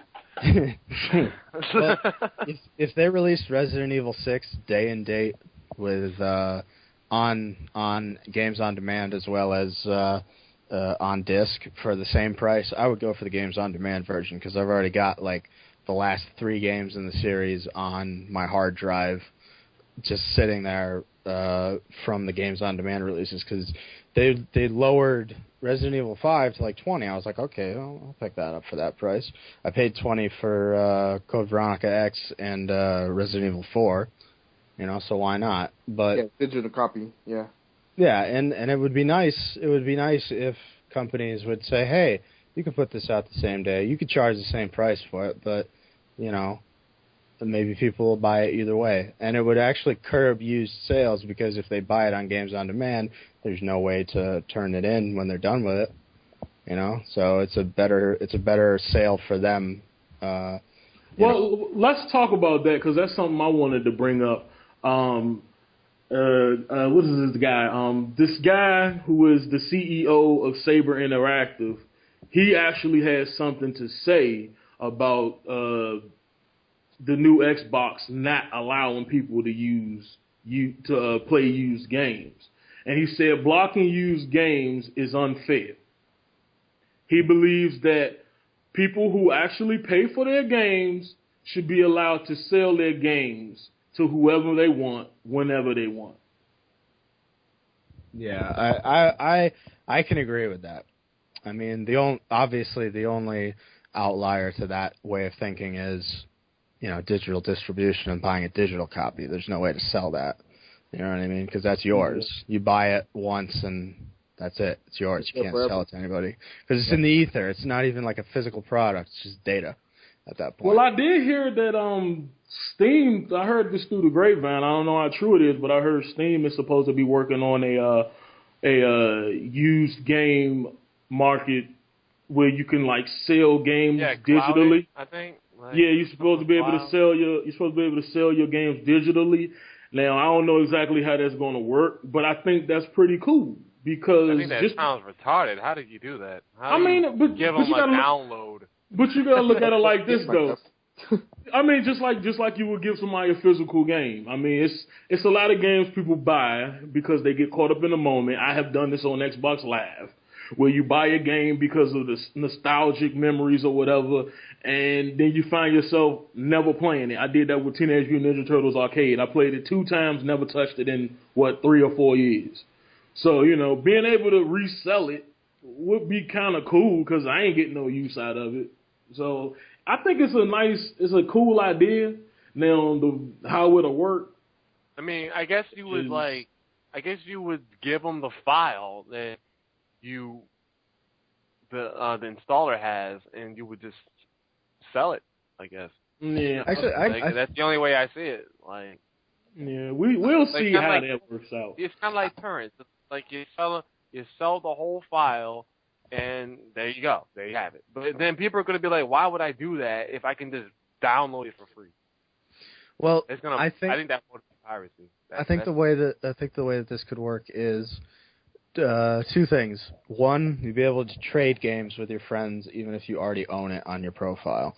So, like, say you got a game that you've been playing and you finish it, and your friend's got a game that he just finished and he's not going to play it again, and you're not going to play yours again either. You just swap.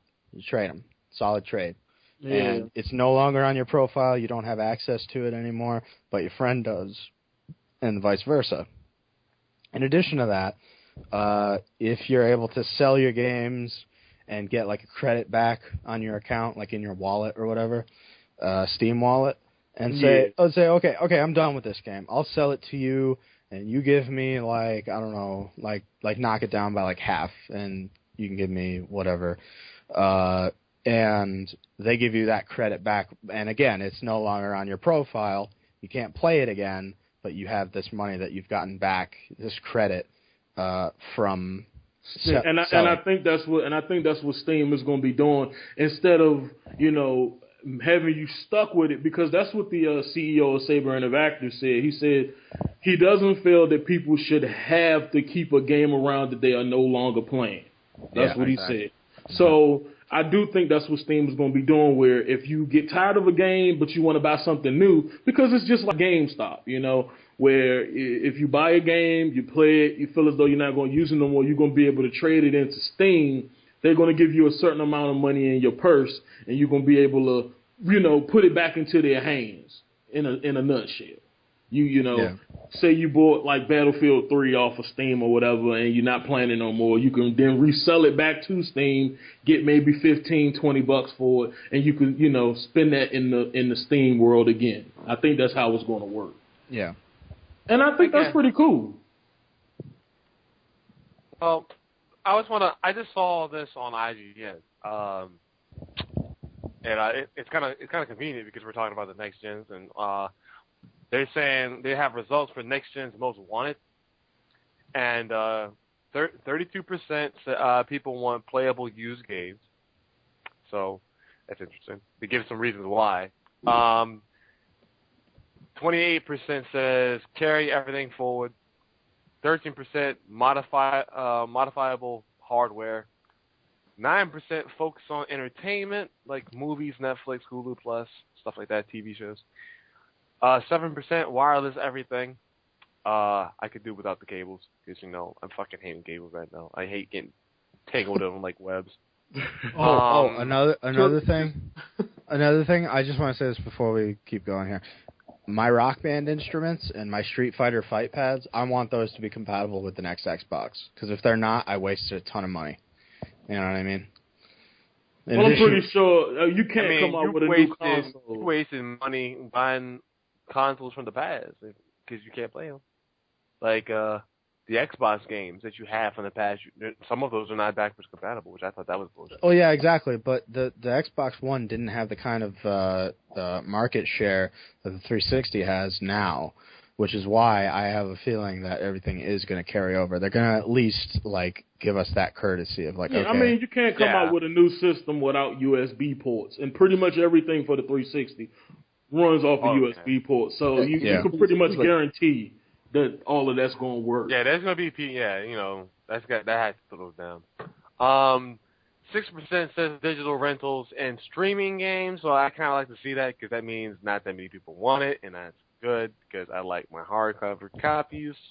Yeah. 3% more motion and touch screens. 3% for that, thank God.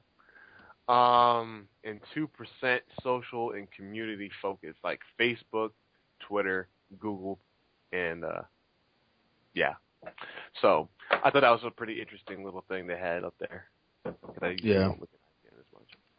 Well, I got a question for you guys, and this one could probably go on for another hour. We don't know. We shall see. Yeah, guys, like how long? No, here it is.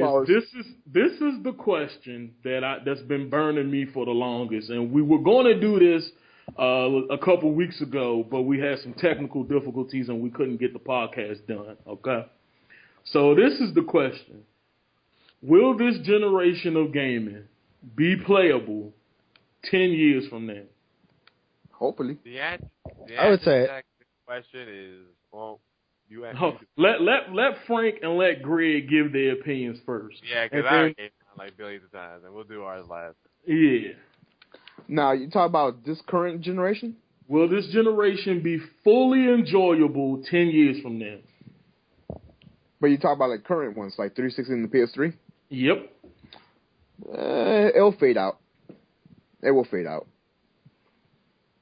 This is the question. Do you think you will be able to let your children enjoy and get the full enjoyment out of a PS3 or an Xbox 360 as we are now? Do you think you would be able to do that with your children or your grandchildren? And your children's children and your children's children's children. Man, that's a good question, man. I never thought about that. I really don't know how to answer that. Most likely, I'll probably sell it before that happens. Yeah, I don't know. I don't know that the current generation will be worth playing at that point. Like there are a few outliers this generation, like we were talking about Red Dead and all that. But I don't know. I mean, do you think anybody's going to actually want to go back and play any of the games from this console generation? Like, take away things like Call of Duty, because everybody, like, you know, there's going to be a new one by then anyway, if it's still around by then. Well, we could pretty much be sure that in the future nobody will want to play Call of Duty because 9 times out of 10 you won't be able to play Call of Duty. Yeah. But long story short, the reason I asked this question is because with the current state of gaming, and this is going to be kind of a rant type of moment, but with the current state of gaming, where most of the games like Call of Duty only live based on their multiplayer. Yeah. With the servers being turned off, now we've already experienced this with people on the 360 enjoying playing Halo 2 and no longer being able to play that because the servers got turned off. Okay? Right. Will we be able to, 10 years from now, enjoy playing Xbox 360 games when a good 15 to 20% of the game is pre-order incentives?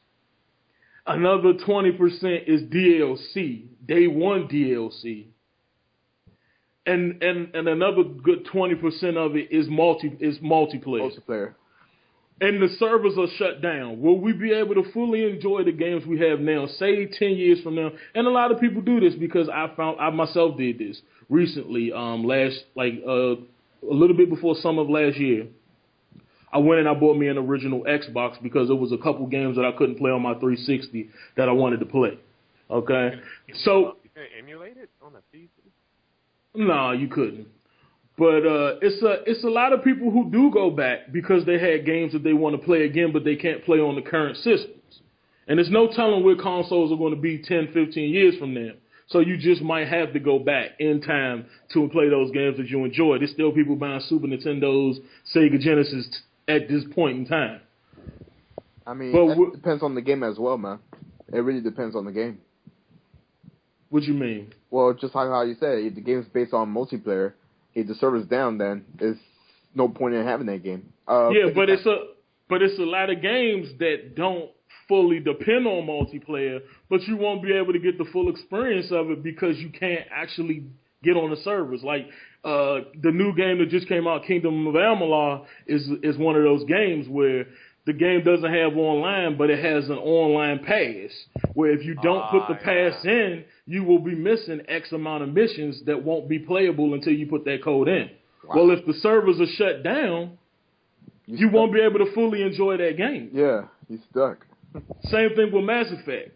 You know, Mass Effect is another one of those games. Yeah. That's a big move. If you don't put in the online pass, certain missions will be cut off. Or just like Mass Effect 2 had an online pass where you got the Cerberus pack or whatever. if you can't access the servers, most of the games we are enjoying now won't be fully enjoyable because we won't be able to access portions of the game that they decided to leave off due to online passes or to sell to us as DLC, because we won't be able to access the marketplace at all. This fact is a big thing because I love Mass Effect. All right, I with the practice with EA is doing right now, I can't support EA. So this is pretty much me boycotting EA, and I won't be buying any EA games. So I won't be buying Mass Effect. So with that being said, I mean, the reason why I'm not supporting them is because of these practices. How messed up is it for a part of a game as big as Mass Effect, where it's story-oriented, where you have to make choices, and you won't even get the true ending if you don't buy the full copy. And it's not necessarily that you won't buy the full copy. It's just that if the servers aren't on, or you never know what can happen. Microsoft can pull what they did this generation and not make all games backwards compatible. So you'll have a game, but the servers for the original, well, not for the original, but for the 360 have been turned off. So it's like you got a game, but it's so many portions of that game that's cut off, you aren't getting the full experience. Just like, what was the name of that game? Dragon Age. I remember playing Dragon Age for the PS3, and it's one portion where you walk up to a guy near a cave and he needs you to help save his wife to get his wife out the cave or whatever. Well, you think it's a plain mission, but then when you accept the quest, it sends you to the marketplace and you got to download it. Yep. It turns out it was a code that came out, or a pre-order code that came out when the game came out. So it's like you actually have in these games where actual missions are cut off from the gamer because, you know, they didn't pre-order the game, or they didn't play the game when it was current. So my biggest thing is, will people even want to come back to this generation knowing that most of the blockbuster titles won't fully be enjoyable? I would say that there's two things. Before I get to my main point about what you're talking about right now, I just want to know, Deadpool, what part of Mass Effect, is it Mass Effect 3 you were talking about in particular? What do you mean? When you were just talking about Mass Effect, you're like boycotting EA because Mass Effect's going to get cut off, like you can't get the whole story. Like, yeah, like, what I mean by that is, like you want to know why I'm not supporting it, or you? Well, I want to know what part of the story isn't completable because the ending from the ending, because if you don't buy the full copy, and you don't get this pass or whatever, you're not gonna get the true ending of what's going on. Because certain missions are going to be cut out if you don't put the online pass in. Wait. Which ones though? I haven't heard about any of this, and I have the game pre-ordered, and I've been looking on it. Like because like the online pass is for the multiplayer part. You know that, right? You know there's multiplayer in this game. Yeah. And they're not cutting out missions. Well, see, that's what we were saying about Kingdom of Zion a lot. It doesn't have games now don't have to have online for you to need an online pass. Well, Go ahead. I know that, but I'm saying from everything I've heard about Mass Effect 3, there's nothing cut out if you don't buy the copy new. Like there's going to be some side quests and stuff, but it's not anything that has like 100% impact on the base game's ending. Let me fully, absolutely confirm it, but like from what I'm seeing, that's the mad spread news that I'm getting from people is that if you don't buy this game new, you won't, like, if you don't get it the full price, you're not going to get the full ending of what you can get. I think it's because of the multiplayer, because the multiplayer has something to do with the ending. Well, so if you don't play the multiplayer, you're not getting the full ending. I think that's what it is.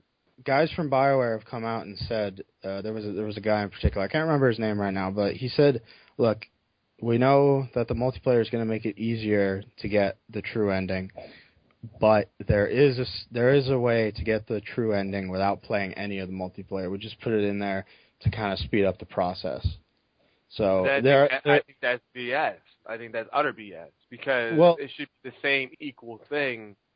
There shouldn't be no easy type of paths to get your true ending.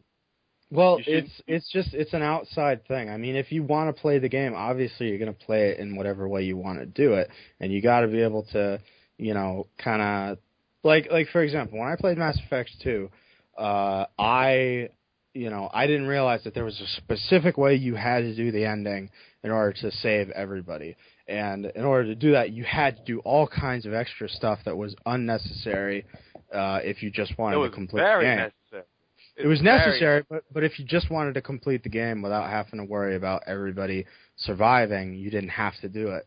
But the thing is, it sounds like it's going to be the same situation, except you're going to be playing multiplayer instead of like beefing up the ship or whatever like you had to do for the suicide mission. That's what it sounds like to me. I mean, the whole point of the beefing up the mission, I mean, the ship thing is so you can be prepared. They're trying to be like, hey, don't go into a battle unprepared, or this is what's going to happen. Yeah, and I like that choice.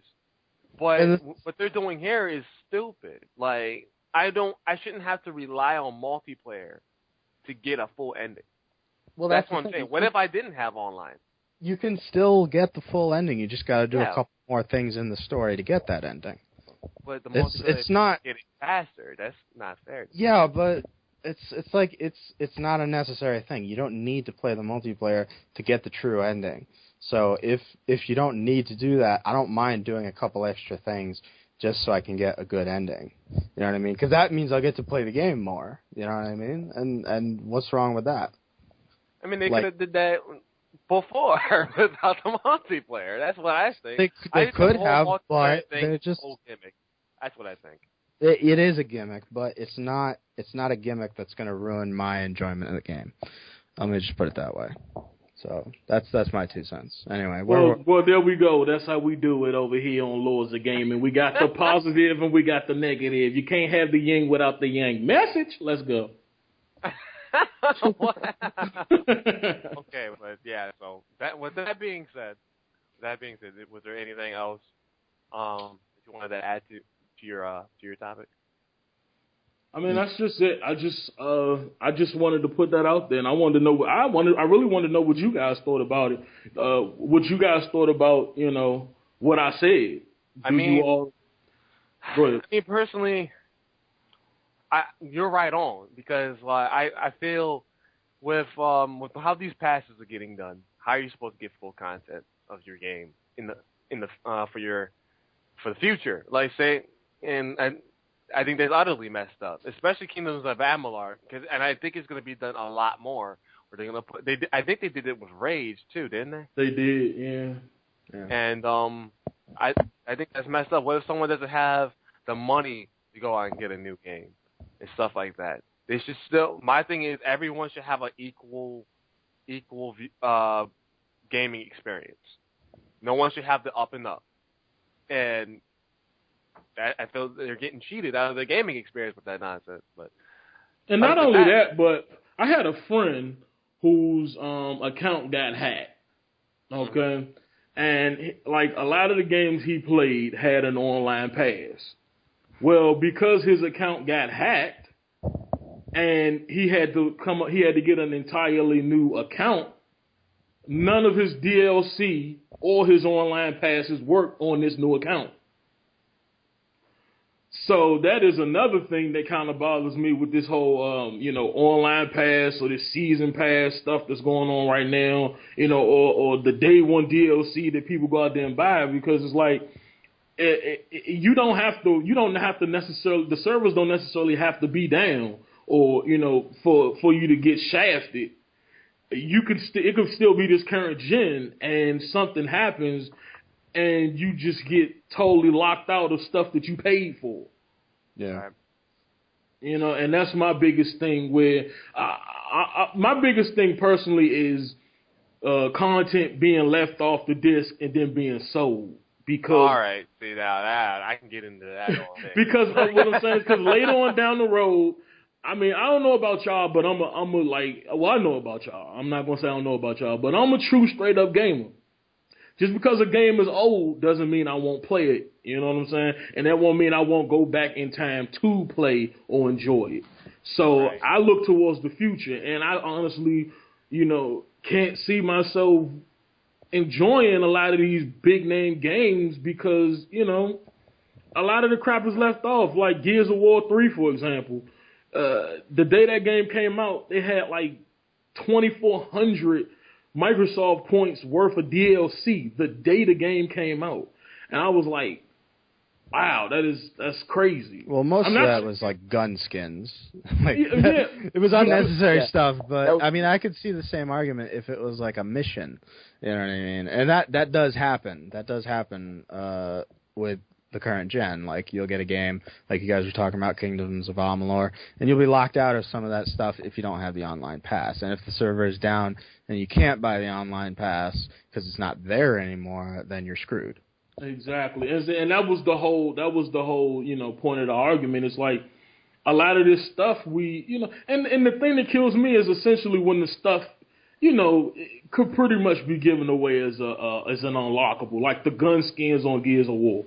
Yeah. No, they aren't a big deal, but the fact that you have about 15 to 20 gun skins that I have to pay for, and I only can unlock about 6, or not even 6, maybe even 4 or 5, that's pretty crazy, Yeah.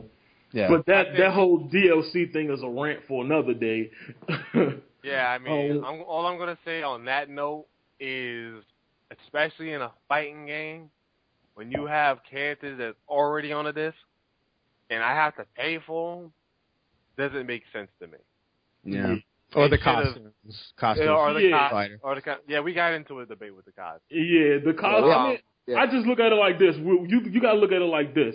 Not next generation, but years down the road, when we want to go back and enjoy these games, half of the content is not going to be there. And not to mention, like, Xbox Live Arcade games and stuff like that. Like, if the servers aren't up for that stuff, how are you even going to play it? Like, yep, because you can't get a period. Yep, because if you ain't on Xbox Live, then it's just a trial. Pretty much. Yeah, or even say you sell your Xbox and you like delete a bunch of games off your hard drive, and you go into like the second console out from this generation. So like you go the 720 and then whatever's after that. You start playing that and you're like, I want to play NBA Jam on Fire Edition, for example. I want to play that game specifically. You won't be able to do that if the servers are shut down and you won't have any kind of access to that game. Exactly. And like I said, that's what I found myself doing last year. It was a couple games that I wanted to play, like The Warriors and Def Jam Fight for New York, Shenmue 2. It was a bunch of games that I wanted to play that I enjoyed last gen, and I was actually able to do that. But with this generation, you go get a game like Dragon Age, and, it's going to be like, you're not going to be able to get the full experience of it. Or like you said, arcade games, you're not even going to be able to get them again. Yeah. Unless you actually keep your Xbox that you have now with all the DLC. And this game's even now that I have, it's games now that I don't have for the 360, and I done had this system since 2005. Yeah. So I think we as gamers in the end going to be kind of shafted by all of this DLC and season pass, online pass crap. I think it's bad for gamers. But at the end of the day, though, until people start recognizing it and doing something about it, it's not going to change. It will never change. Well, we see it and stuff like that, and me, C4, doing something about it. I don't know what you guys doing. What you guys doing? They ain't doing nothing. They acting unbelievable. Not trying to call nobody out on nothing, but like you gotta act, because if we don't act, we're gonna keep getting these issues or whatever, especially from EA. Especially from EA. Mm-hmm. So, but I think I am talked out, unless you guys got something. Yeah, I think we got to end this. This is going on like 2 hours now, so I think it's time to quit. We haven't even taken a break in between any of this. So yeah, we're bosses. We're super bosses. Public announcement. To all the people listening to the podcast, take a stand, fight for your right, don't get shafted. That's all I had to say. That was brought to you by Trollface. Hey! I ain't Trollface, baby. I'm C4 the Cynical. Okay, get it right. Oh, that's brought to you by the Cynical, the man that don't like shit.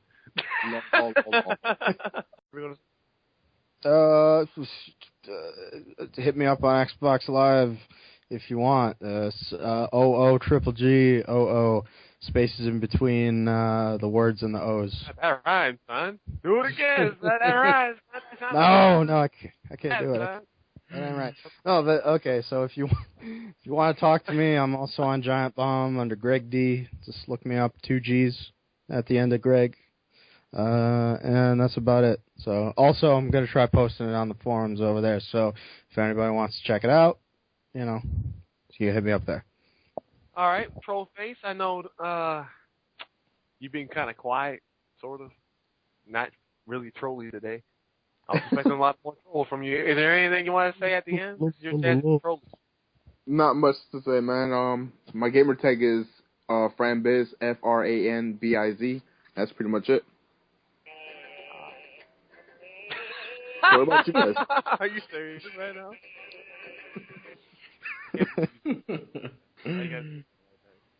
Oh man, well I guess we're pretty much done here. You know? I didn't even get my last word is, right? Man, you don't need no last words, man. They know who we are. This is the Sith and this is C4. We out of this motherfucker. Peace.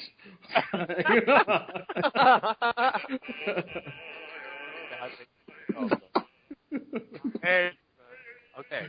I'm still on the air, right? I don't even know. Yeah, you're still on the air. I ain't cut you off. Yeah. Okay, so pretty much, my announcement pretty much is this. I'm going to be posting this on my channel. If you guys haven't subscribed yet, definitely do so. Do we have any topics ready yet? Definitely next time, look forward to some Madden or EA news because we definitely need to go into that as well. All right, we can do that. But other than that, I'm about to change my name, son. How awesome is that? Not very awesome. You know what? Suck at it and die. So we're pretty much done. That's a good name. You know what? You was a troll, son. Hey. No. Hold up. Tell the people your new name so they can tell you how shitty it sounds. Go ahead. Man, now you know what? I'm not even going to do that, son, because then you're going to be all cynical about it, and then people are going to be like, yeah, I agree with you. I agree with C4. That shit sounds dumb. You know what? Y'all can eat a dick. I love y'all. That's about it. So that's, all right. Right. That's it. So that's pretty much it in a nutshell. We had a long day, so I got home. So well, guys, this your boy C4. It's your boy the Sith. And we are out.